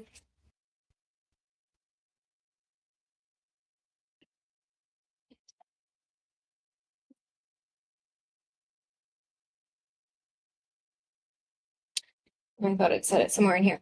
C4 and above. C4 and above. Now, like I said, all spinal cord injuries are similar but different. Every human is different. So when I say these things, I'm talking about the majority of humans. When you're like, oh, well, I know somebody at C4 that can breathe on their own. That's very lucky for that person. But the majority of humans, C4 and above, have a loss of respiratory function. Now, that doesn't mean all the time. That could mean that the patient is trached and vented 24/7. That could mean that the patient is trached and on room air. They're trached and they have a trach mask. They're trached and they have a trach mask during the day and vented at night. It all depends on the person. Okay? Because above C4, you lose diaphragm movement. So right at C4, it's on page 1430, table 44-3. C4, it says there's good head and neck sensation and motor control, some shoulder elevation, and diaphragm movement. So a person at C3 can have independent mechanical ventilation for short periods of time. Is there going to be a patient at C4 that has complete control over their respiratory? Yes. 100% yes. Is there going to be a patient at C4 that needs mechanical ventilation? Yes. Okay. So it's important to know that above C4, so C1, C2, C3, your patient will most likely need mechanical ventilation, either all the time or for some portion of time.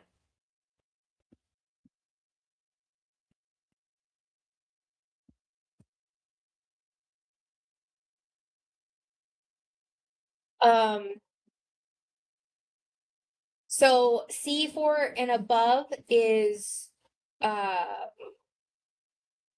no, I'm sorry. Above T, what does that say? T1?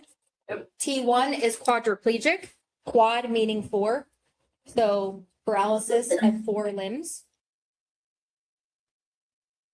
Does that mean, according to our chart, that this patient has no hand function at all? No, that's not what that means.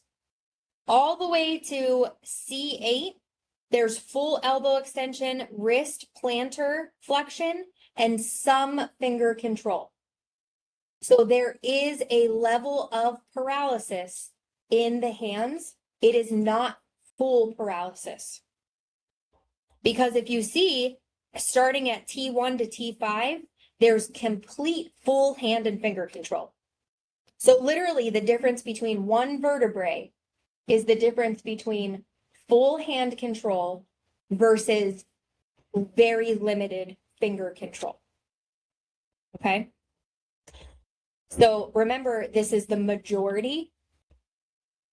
And every level, you either get more function or less function. Okay? So above C4, you need respiratory support. Above T1 is characterized as quadriplegic. You do not have complete full hand and finger control. Below T1 is paraplegia. So that's below the lower extremities. Okay. Then you have the lumbar spine. Lumbar includes L1 through L5. Above L1, it says hypertonia, which is spastic muscle tone. You have the possibility of a spastic neurogenic bladder. Okay.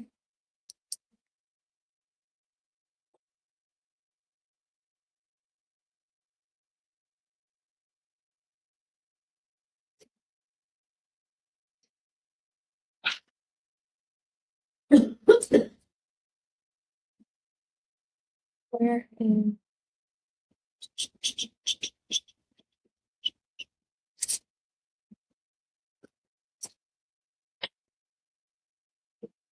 And then below L2 is hypotonia, which is flaccid muscle tone, which is a flaccid neurogenic bladder.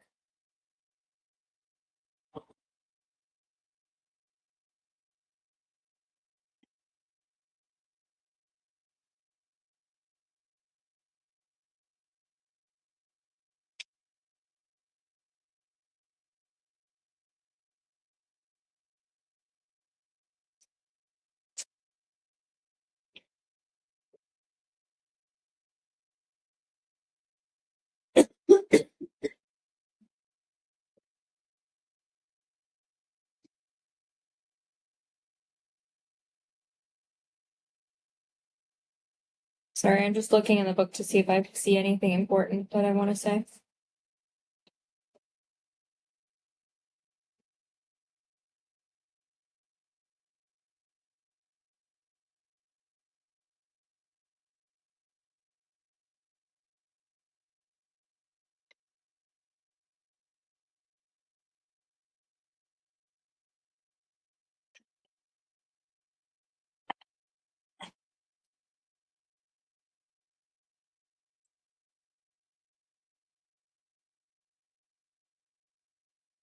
Sometimes this book is very sciencey. Like the words are like kind of hard to follow because it's like another language.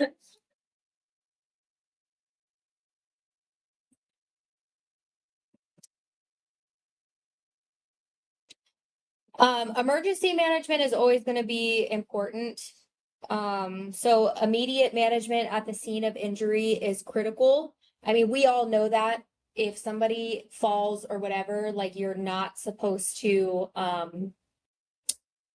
move the patient. You're not supposed to manipulate their neck in any way, shape, or form. If they do have an injury, a spinal cord injury, you could, instead of them being able to walk someday and rehabilitating, if you move them, you could absolutely paralyze them for the rest of their lives, and it's completely irreversible. So improper handling of the patient can cause further damage and loss of neurological function. Any patient that's involved in a motor vehicle crash, a diving or contact sport injury, a fall, or any direct trauma to the head and neck should be considered to have a spinal cord injury until the injury has been ruled out. Initial care should include rapid assessment, immobilization, extrication, which means getting them out of wherever they are, stabilization, or control of life-threatening injuries, and then transport to the most appropriate medical facility. At the scene, the patient should be immobilized on a spinal backboard with the head and neck in a neutral position to prevent an incomplete injury from becoming complete. You want to prevent flexion, rotation, or extension of the head or neck. Avoid any twisting.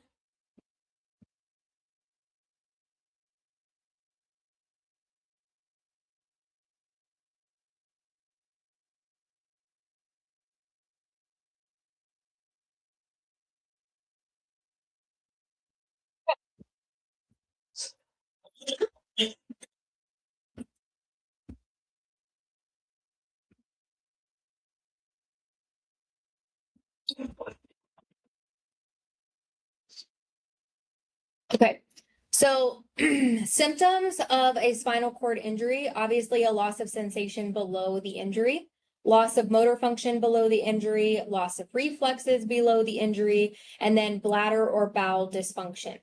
The symptoms vary depending on the location and severity of the injury. Obviously, the higher up the injury, the more severe.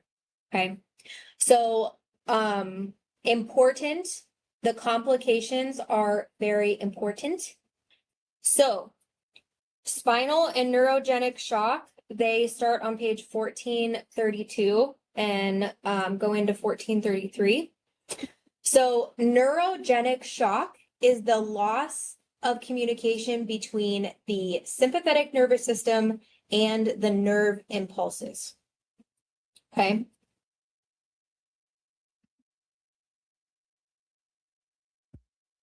So, this can be caused, or I'm sorry, this presents as hypotension, bradycardia, and dry flushed skin.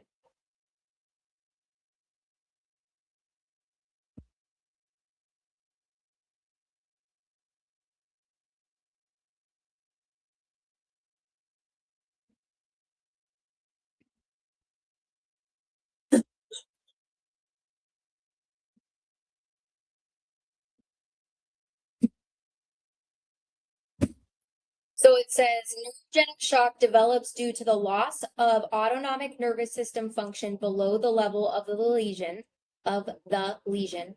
The vital organs are affected, causing the blood pressure and heart rate to decrease. The loss of sympathetic innervation causes a variety of other clinical manifestations, and this includes a decrease in cardiac output, venous pooling in the extremities, and peripheral vasodilation. All of these things result in mild hypotension, bradycardia, and warm skin. In addition, and this is kind of a zebra, In addition, the patient does not perspire on the paralyzed portions of the body because the sympathetic activity is blocked. Therefore, close observation is required for early detection of an abrupt onset of fever. Further details of neurogenic shock may be found in chapter 53. What's important to know is that neurogenic shock presents as hypotension, bradycardia, dry flush skin. This needs prompt treatment with IV fluids, vasopressors to increase the blood pressure so we can perfuse the brain. And atropine is going to raise your heart rate. Okay.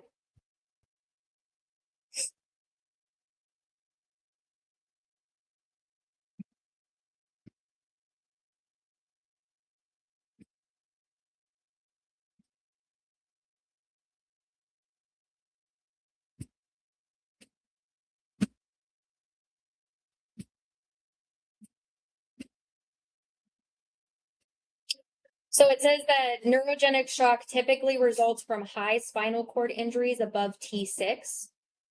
It can happen from a traumatic brain injury or spinal anesthesia.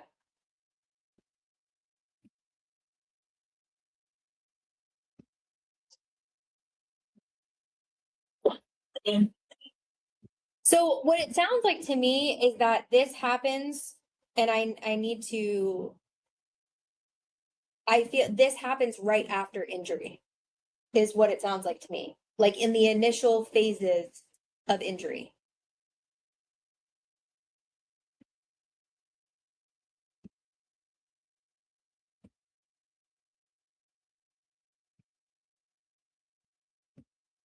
I want to make sure I'm right before I say that.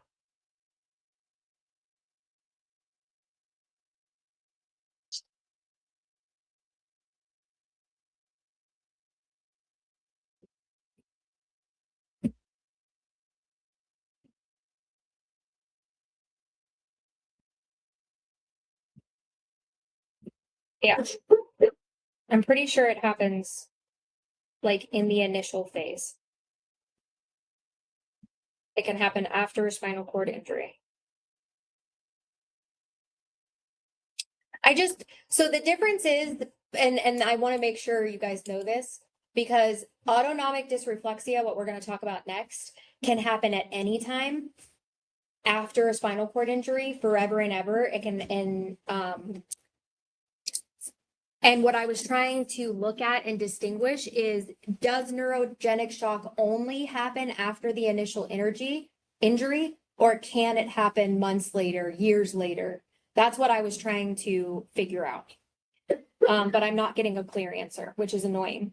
So autonomic dysreflexia is stimuli that happens below the spinal cord injury and initiates a sympathetic response in the body. This results in severe hypertension, severe headache, and diaphoresis. So in the book, on 1433, it says autonomic dysreflexia, also known as autonomic hyperreflexia, sympathetic storming, or autonomic dysfunction syndrome, is an acute emergency that occurs as a result of exaggerated autonomic responses. It usually occurs in spinal cord injuries after spinal shock has resolved in patients with cord lesions above T6. The T6 thing is important, to know that you're more at risk above T6. However, cases have been reported in patients with spinal cord injuries as low as T8 to T12. Autonomic dysreflexia may present soon after the initial injury, but more commonly becomes symptomatic several months after the spinal cord injury. This syndrome is characterized by a severe pounding headache with paroxysmal, markedly elevated hypertension. So a profound headache with very high blood pressure.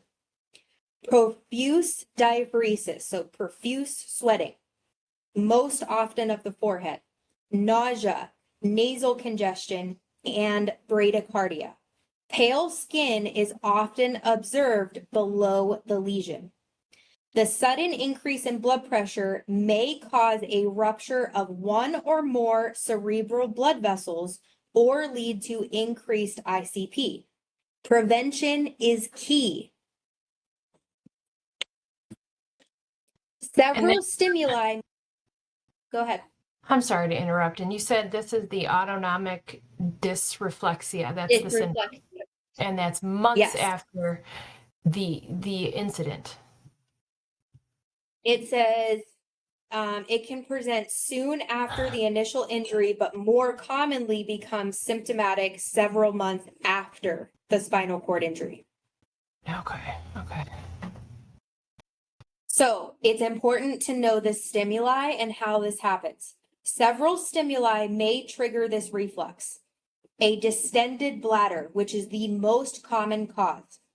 Distension or contraction of the visceral organs, especially the bowel, from constipation or impaction. Or stimulation of the skin in tactile, pain, thermal stimuli, or a pressure ulcer. Because this is an emergency situation, the objectives are to remove the triggering stimulus and to avoid the potential serious complications. The following measures are carried out. It literally tells you everything on page 1433. The head of the bed is raised and the patient is placed immediately in a sitting position to lower the blood pressure, which also lowers what? The intracranial pressure. Rapid assessment is performed to identify and alleviate the cause. Inspect for areas of constriction, including clothing. So if the patient has tight pants, if they have TED hose, if their socks are too tight, get them off. Okay. The bladder is emptied immediately via a urinary catheter. If an indwelling catheter is not patent, open, it is irrigated or replaced with another catheter. Okay. PRN, fast-acting, short-duration antihypertensive agent like nifedipine, nitrates, captopril, is administered typically if the systolic blood pressure is greater than 150. Once the blood pressure is within acceptable range, generally less than 150 systolic, the rectum is examined for a fecal mass. If one is present, a topical anesthetic such as lidocaine may be inserted 10 to 15 minutes before the mass is removed because visceral distension or contraction can worsen the autonomic dysreflexia. That means the patient already has autonomic dysreflexia. If you stick your finger up their rectum to try to remove this fecal mass and stretch out their rectum, it can make the autonomic dysreflexia worse. So they're saying that you need to anesthetize for 10 to 15 minutes before with a topical anesthetic. Okay. The nurse observes for symptoms of flushing, sweating, nasal congestion, and headache while bowel disimpaction is performed. The procedure is halted if symptoms appear and blood pressure is reassessed. Do nurses, now, I'm not talking about what you do in your long-term care facility. Do nurses or nurses' aides, techs, whatever you want to call yourself, STNA, disimpact a human of poop? No. And if you do it in your own practice, I want you to realize that you are taking a risk of triggering that patient's vagus nerve and causing something significant to happen to that patient. The only person that should be sticking a finger in someone's butthole is a physician. Okay? Just saying. If you do it at work, you should stop doing it. Okay. The skin is examined for any areas of pressure, irritation, or broken skin. Any other stimulus that could be the triggering event, such as an object next to the skin or a draft of cold air, must be removed. This is how sensitive this patient can be. A draft of cold air. The medical record is tagged with a clearly visible note about the risk for autonomic dysreflexia. The patient is instructed about prevention and management measures. Any patient with a lesion above the T6 segment is informed that such an episode is possible and may occur even years after the initial injury.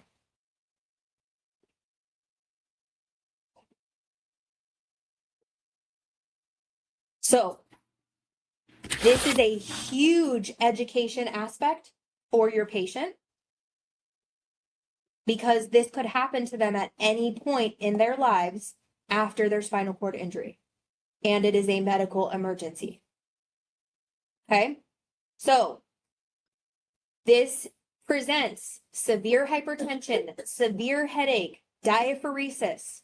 The treatment, high Fowler's, call a physician, look for the stimulus and remove the stimulus as fast as possible. Unless it's a fecal mass, then you have to wait a little bit after you give, some lidocaine and have a doctor do it.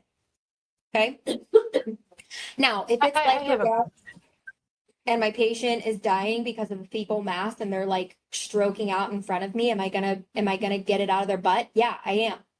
But is it because the risk of me doing it is going to be between me and this patient stroking out? Then yeah, of course I'm gonna do it. But in a regular situation, if I have access to a physician, should I be performing that task? No. Go ahead, Brandy. Yes. So these things like distended bladder and fecal impaction, are those because that's where the injury originally occurred? Like the lesion is in that area?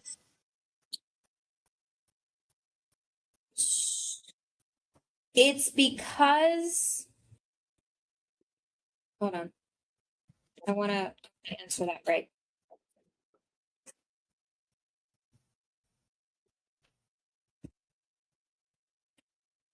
It has to do with the autonomic nervous system and like where that is within the spinal cord and how, because, and like I said, every patient is different. So the majority of humans are going to be above T6 where that communication is. And it says that even some people have been reported as low as T8 to T12. So it just depends on where that communication is within the spinal cord for that person. Okay, but these can trigger the dysreflexia. Sorry, I had two people talking at the same time. What did you say, Brandy? Oh, I was just saying, so though these things are what can trigger the dysreflexia. And that's what you were saying too. Okay. Now, what if you had like a neck injury or something? Their bladder so very extended that it triggers their system. Right. They have no bladder control. They can't feel that their bladder is full. And this is why it's also so important for patients with spinal cord injuries to have a bowel program. So there's a couple people, specifically this young guy on TikTok who documents his spinal cord injury and how to live with a spinal cord injury. And he even talks about his bowel regimen. And I think he's like 19, 20, like in his early 20s. And every morning he sits on the toilet, he inserts a glycerin suppository, he sits there, he has a bowel movement after like however 10, 15, 20 minutes, has a bowel movement, because really you are only going to defecate what's in your rectum, right? Not what's all the way up in your colon. The only poop that's supposed to be coming out of your body, unless something's triggering your bowels, is the poop that's actually right in your rectum. So that empties out the rectum. And they do that every single day, every single morning. Because if not, you can trigger your body into constipation. And the last thing somebody with a spinal cord injury wants is constipation, because then, which can lead to autonomic dysreflexia. And depending on the person is depending on how sensitive they are. So you're going to see in the case study what causes our patient to have an autonomic response. Okay.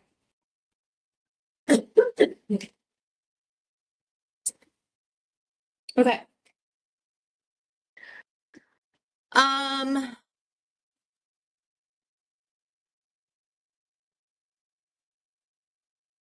Oh, this is just treatment specifically for the spinal cord injury itself, not the autonomic dysreflexia or the neurogenic shock.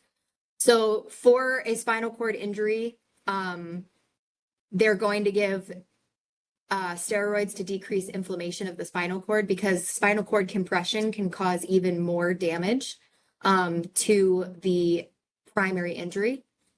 Analgesics for pain, muscle relaxants for muscle spasms, which are very common after spinal cord injuries. You could have a laminectomy, which relieves spinal cord compression. And then a spinal fusion, which stabilizes the spine and fuses vertebrae together.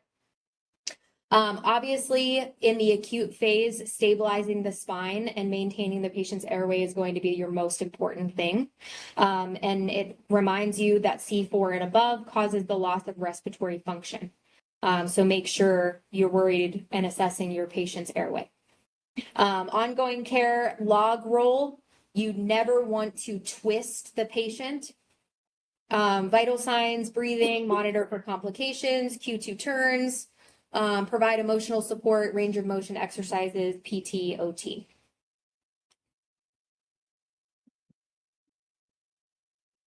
Okay, so Mr. White is a 26-year-old male who was injured in a snowboarding accident 3 weeks ago. He sustained a vertebral fracture and complete spinal cord injury at T7.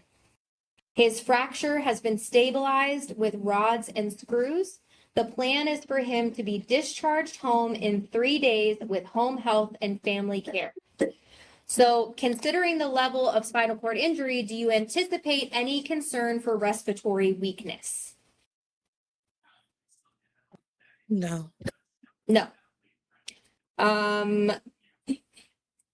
It says at T7, there might be some weakness of the intercostal muscles, but the majority of the intercostal muscle movement will still be intact, as well as the diaphragm. So you really should not see any respiratory involvement. What are the possible complications of a spinal cord injury? There's a lot. There's really no wrong answers here. Neurogenic shock, for sure. It's autonomic dysreflexia, yes. Muscle weakness, headaches, difficulty with like moving and all your senses and stuff. More broad. Emotional impact, respiratory function, possibly. What happens when you don't move a part of your body for a period of time? Skin breakdown. Muscle atrophy. Muscle atrophy. Skin breakdown. Pain.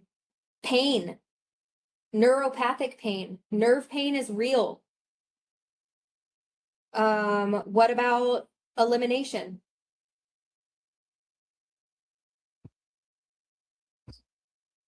Does this patient have control of his bowel or bladder? No. What about, how old is he? He's 26 years old. 26-year-old man. What do you think he's going to be worried about? His penis. Does it work? And how is that affecting him emotionally every day? His relationships. Okay. Functional ability with ADLs. What about blood clots? When limbs don't move and blood pools in one place, what happens? It clots. So I just told you that tight clothing can trigger autonomic dysreflexia, right? How do I decrease the risk of blood clots? Ted hose. Ted hose. That's the easiest answer. Hopefully the patient's not triggered by Ted hose, right? All right, the CNA reports to you that the bath has been completed. There was no bowel movement or incontinence of urine. However, Mr. White's blood pressure has risen to 189/100 with a heart rate of 56. You immediately go to the room to check on Mr. White. What could be happening? What? Autonomic dysreflexia, yes. What things should you assess in order to determine the problem?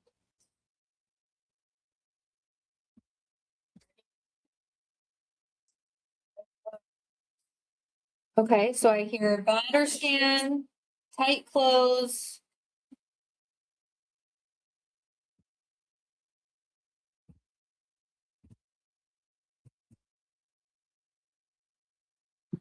Skin breakdown or fecal impaction. Skin breakdown, fecal impaction.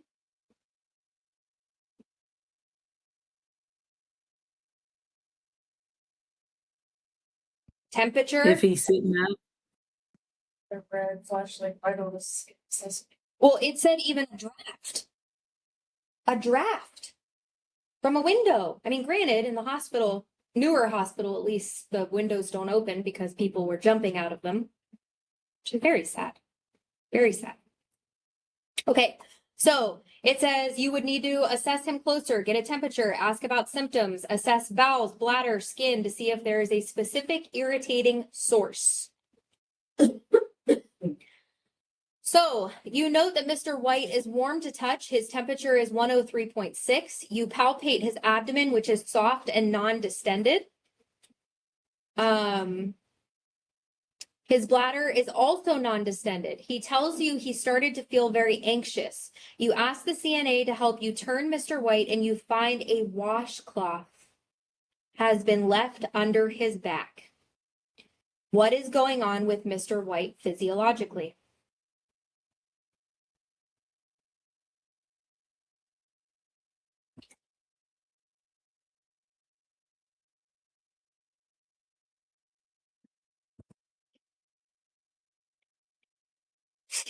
We already know it's autonomic dysreflexia. Why? Okay. What is it doing? Huh? Okay. Yeah, putting pressure on the skin, but what is it doing to the nervous system? What's the whole point? Sympathetic response. The opposite. The sympathetic nervous system was the neurogenic shock. Autonomic dysreflexia is caused. Oh, I'm sorry. That was a lie. I'm sorry. That was that lie. Go backwards. Erase it. Forget what I just said. It says this irritation in his skin caused his sympathetic nervous system, which is your fight or flight, to overreact because of the impaired signals. This overreaction causes elevated blood pressure, elevated temperature, reflexive bradycardia, anxiety, restlessness, and warm, flushed skin. So it's triggering your fight or flight response. And it's resulting in hypertension, bradycardia, and warm, flushed skin. And it said diffuse diaphoresis, right? Yeah, profuse diaphoresis. Most often on the forehead, nausea, nasal congestion, bradycardia, pale skin. Pale skin is below the lesion. I'm going to make that clear. Pale skin is below the lesion. Lesion meaning the spinal cord injury. All right, so what medications might be ordered for Mr. White? What other nursing interventions should you include? Nitro. Elevate the head of the bed. Remove the washcloth, yeah.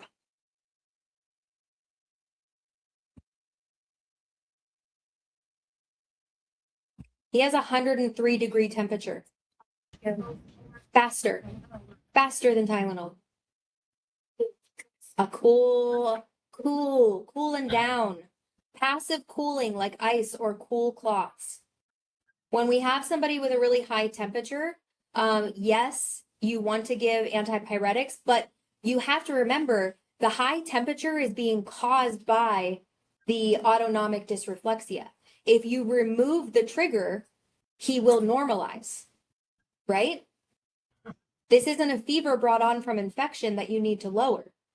This is an increased temperature caused by the stimulation. Remove the stimulation, you remove the symptoms. Okay? So when you have a patient that has a really high temperature, if you want to give them Tylenol, that's fine. But providing ice bags under the axilla, like chest, in between the legs, will help cool the body a little bit faster. And obviously remove the source, fix the sheets, remove the washcloth. Do you need to reposition?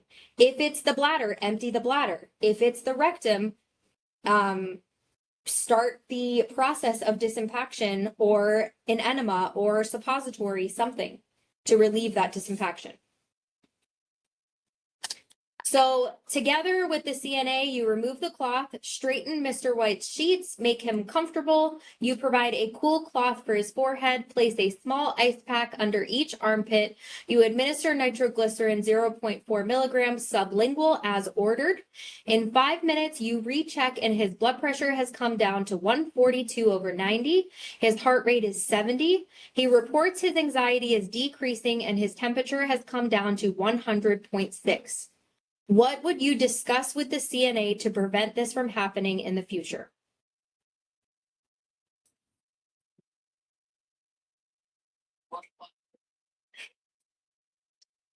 Do a washcloth count?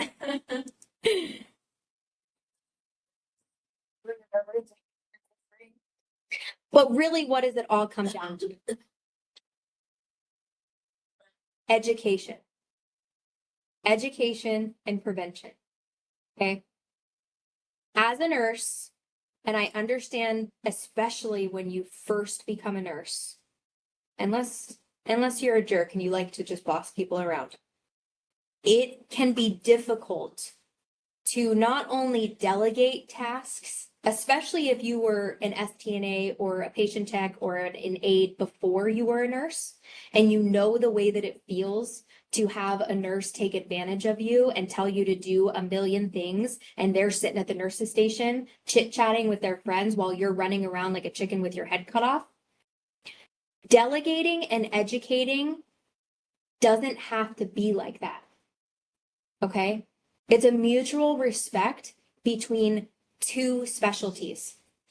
Just because they don't have a license doesn't mean what they do, what you do every day as a tech, does not make you a specialist in what you do. Okay? And there's a way for your nurse to professionally and respectfully delegate tasks and provide education. Okay? And it's also important that not only does the nurse act this way, but the tech also is open to education and opportunities of growth, respectfully and professionally. Okay. So it says, I would first determine if the CNA understands why Mr. White's body reacted the way it did. Then I would help them understand possible causes of autonomic dysreflexia. I would encourage the CNA to help to help keep Mr. White safe, not only by ensuring that the sheets are free of wrinkles and that nothing is left under him, but also continuing to report abnormal vital signs or anxiety in the patient. Also remember, if it wasn't for the CNA, the nurse wouldn't have known this was happening. The CNA is the one that reported it to the nurse. So turning around and thanking your CNA is also extremely important in this situation. Okay. What education will be required for Mr. White and his family on discharge to prevent complications?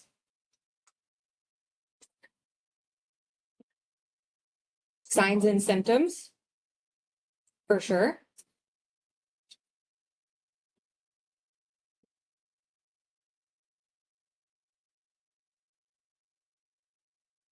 Prevention.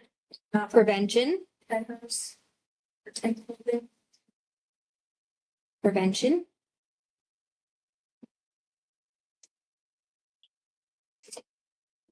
Wow.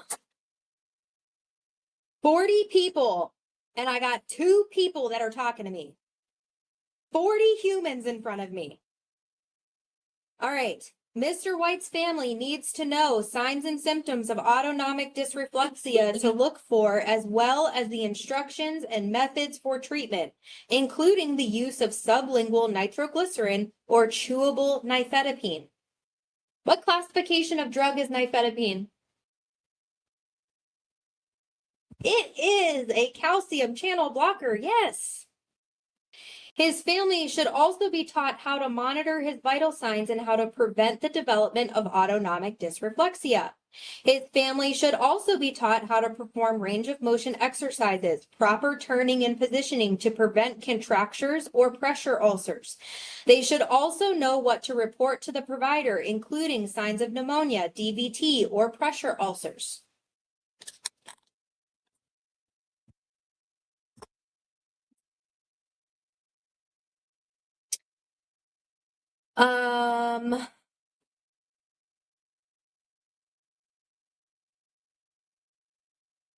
These are long-term complications due to the loss of nerve function in various parts of the body. So A, autonomic regulation, as seen as autonomic dysreflexia, breathing problems, clots, discomfort, elimination problems, functional ability, and grief. Questions?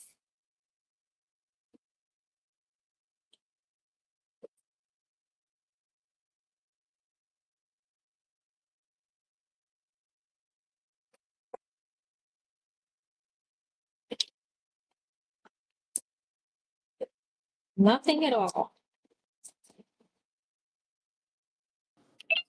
I have a question. I just don't know if you want to answer it.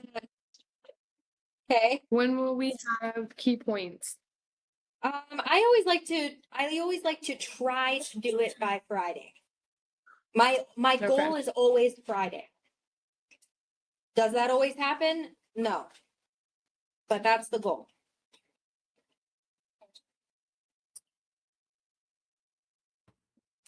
Next week. I knew you were gonna say that. I'm gonna look for that right now. Ms. Simmons, for the nitro, that was ordered in the case study we just did, was Yeah. that because he had the autonomic dyslexia? Yes. And the patient was extremely hypertensive. Okay. And it said in the book that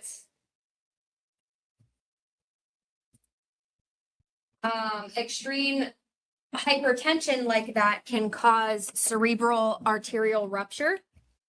So, you know, like a brain hemorrhage. That would be like the worst complication of the situation.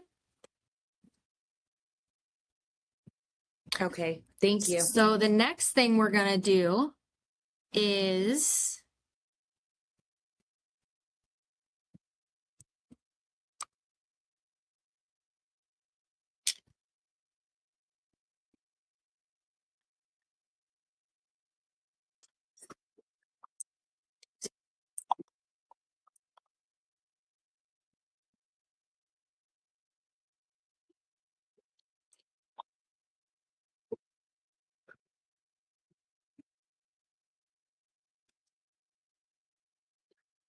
we are going to practice determining our GCS.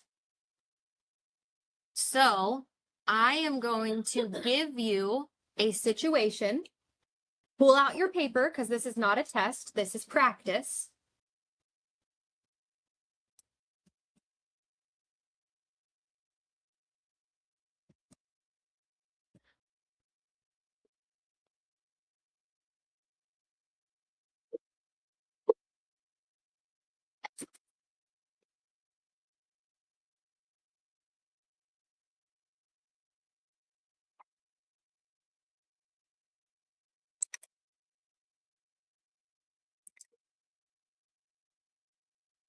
Let me know when you're ready.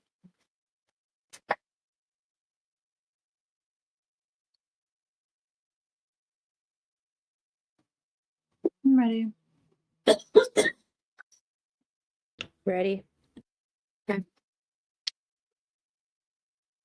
All right. I'm going to put it in the chat too, so I don't have to repeat it a bunch of times.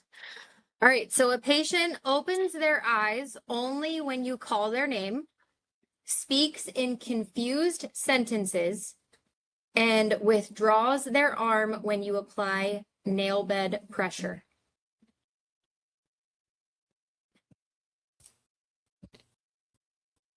Is that 12? 11.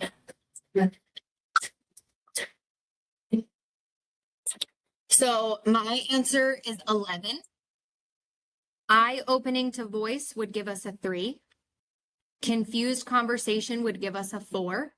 And withdrawing from pain gives us a 4. Okay.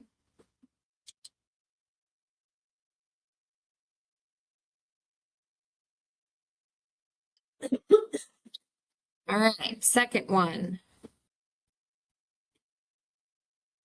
A patient does not open their eyes, makes incomprehensible sounds, and decorticates to pain.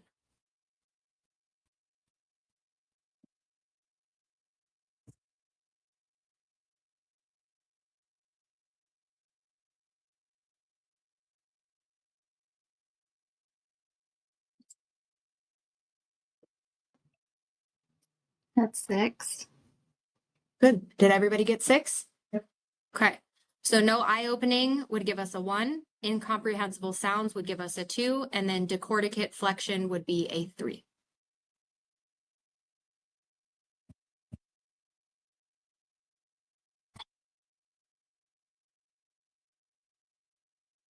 A patient opens their eyes spontaneously, is oriented to person, place, and time, and follows commands. 15.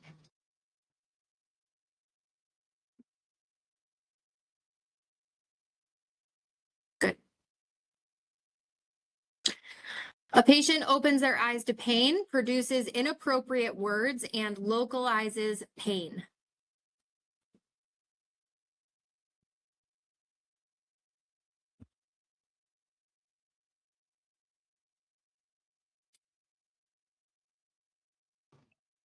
$10.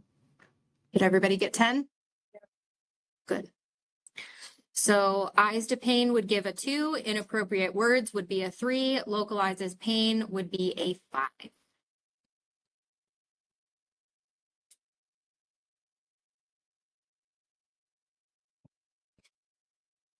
A patient opens their eyes to verbal commands, produces incomprehensible sounds, and withdraws from pain.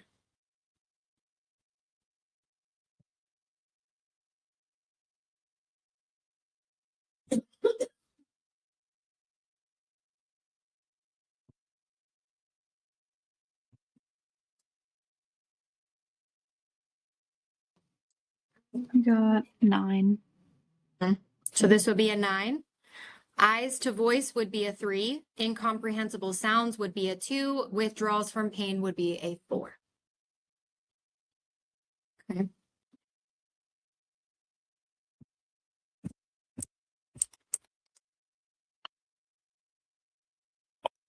All right, now put your papers away. Put them away. Put them away.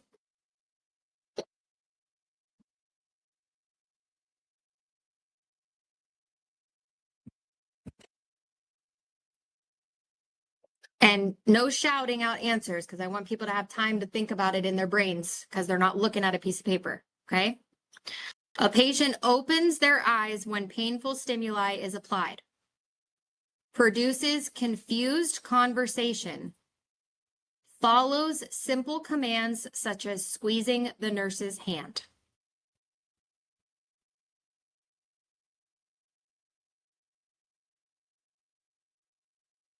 So opens eyes for painful stimuli, produces confused conversation, and follows simple commands such as squeezing the nurse's hand. Now you can say what you got.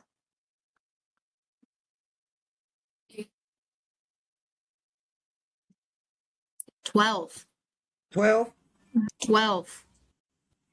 Eyes to pain would give you a 2. Confused conversation would give you a 4. And following commands would give you a 6. 8.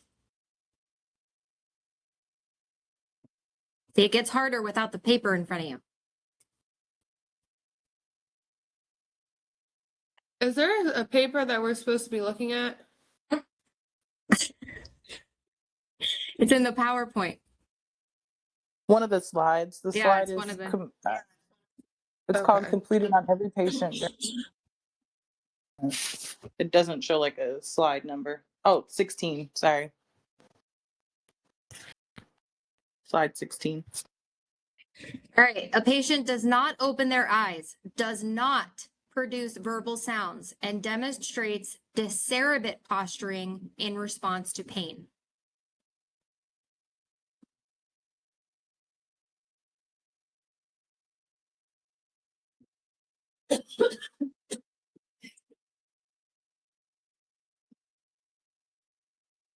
The answer is 4. So no eye opening would be a 1. No verbal response would be a 1. And discerebit extension would be a 2. Okay. All right, last one. A patient opens their eyes spontaneously, speaks in inappropriate words that do not make sense, and withdraws their arm from painful stimuli.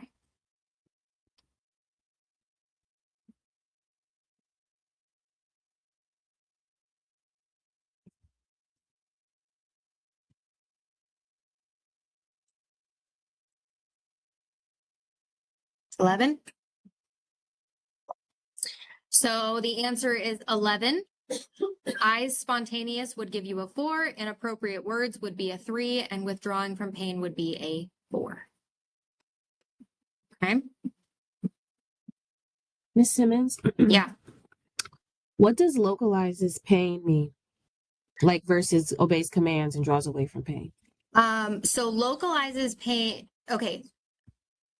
Obeying commands is saying that the patient is awake enough and has enough motor control to squeeze your hand. Okay. Localizing pain is when you walk into the patient's room, they are not responding to you, and you are trying to arouse them, and you press on their nail bed or on their toe, on their finger, or a little sternal rub, and they are around and they're like, hey, that hurts. That's my toe, right? That's localizing pain. That means I know that you are touching my foot. Okay. Withdrawing from pain is a step worse, where I'm not saying anything, I'm not responding to you, but I am trying to get whatever you're doing to me. If you're pressing on my finger, I'm trying to take my finger away from you. I'm withdrawing from you. Okay. So when you think about this, you think about it as you go down the list, the reason you're going to the next thing is because they're not able to perform the first thing, right? So if I'm asking you to squeeze my hands. You're not capable of it. So then I'm going to press on your finger to see if you know that I'm pressing on your finger. And then I'm going to see at the same time, because I'm not just going to keep pressing and trying to hurt you, if you either A, tell me stop doing that, or B, withdraw your extremity from me. And then if none of that is happening, I would probably increase the painful stimuli a little bit more, a little harder sternal rub probably. I'm still not getting a response. Then I'm going to the next option. Okay. Then oh my God, now I'm getting posturing. Okay, well, that's the next one. Okay. So we're not doing all 6 of these things just to do it. You're only moving on to the next thing if the first one they aren't capable of doing. Does that make sense? Okay. All right. Do you feel good about these, or do you want to do a couple more? Make sure you practice these on your own, please.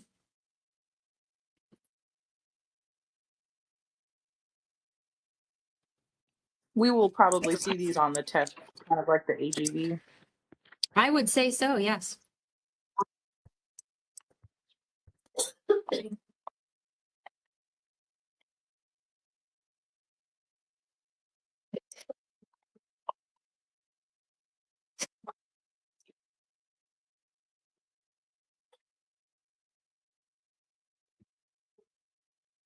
So your patient is admitted to the emergency department after a I can't speak anymore. A motor vehicle accident with a suspected cervical spinal cord injury. The patient reports numbness in both arms and legs. What is the priority nursing action? A, assess motor strength in all extremities. B, maintain spinal immobilization. C, insert a urinary catheter. Or D, obtain a detailed history of the accident. Yeah, immobilize.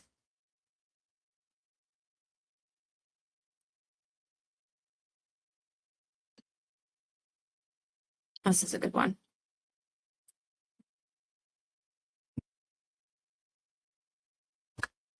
A patient with a T4 spinal cord injury develops a blood pressure of 78/40, a heart rate of 48, warm, dry skin. Which condition is the nurse most concerned about? I'm not giving you options. The dyslexia. The A, dyslexia? Are you sure? No. It's probably the other one. It's one of those. It is one of them. It is the other one. It's neurogenic shock. Neurogenic shock is characterized by hypotension, bradycardia, and warm, flushed skin. Okay. All right. The other one is the other one have something to do with skin, Miss Simmons, too? Well, hold on. Okay. A patient with a T6 spinal cord injury suddenly develops a severe headache, blood pressure 210/110, flushed skin, zebra above the injury level. What is the first nursing action? First of all, what is this? Autonomic dysreflexia. What is the first nursing action? A, administer antihypertensive medications. B, sit the patient upright. C, give IV fluids. D, lower the room temperature. Yes, immediately. It is the easiest thing you can do is sit the patient up.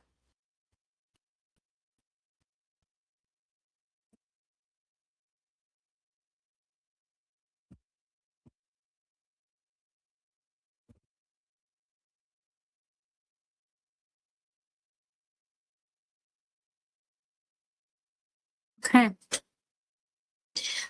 How do you remember how many vertebrae you have in each section of your spine? Anybody ever teach you that? So the easiest way to remember is you have breakfast at 8, lunch at noon, and dinner at 5. You have 8 cervical spine. Used to be 7, by the way. Now it's 8. Makes me mad.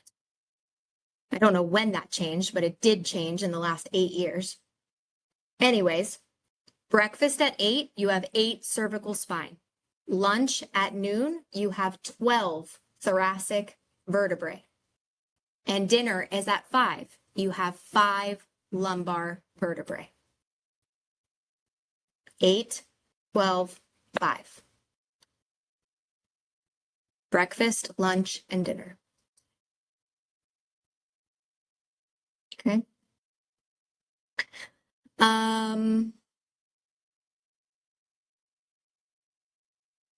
What else can we do? We have 45 minutes and I really am just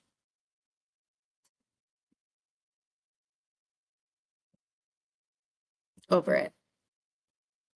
Does anybody have any questions about We're anything over it that too. they don't have? At least she's honest. That they don't understand before I say sayonara.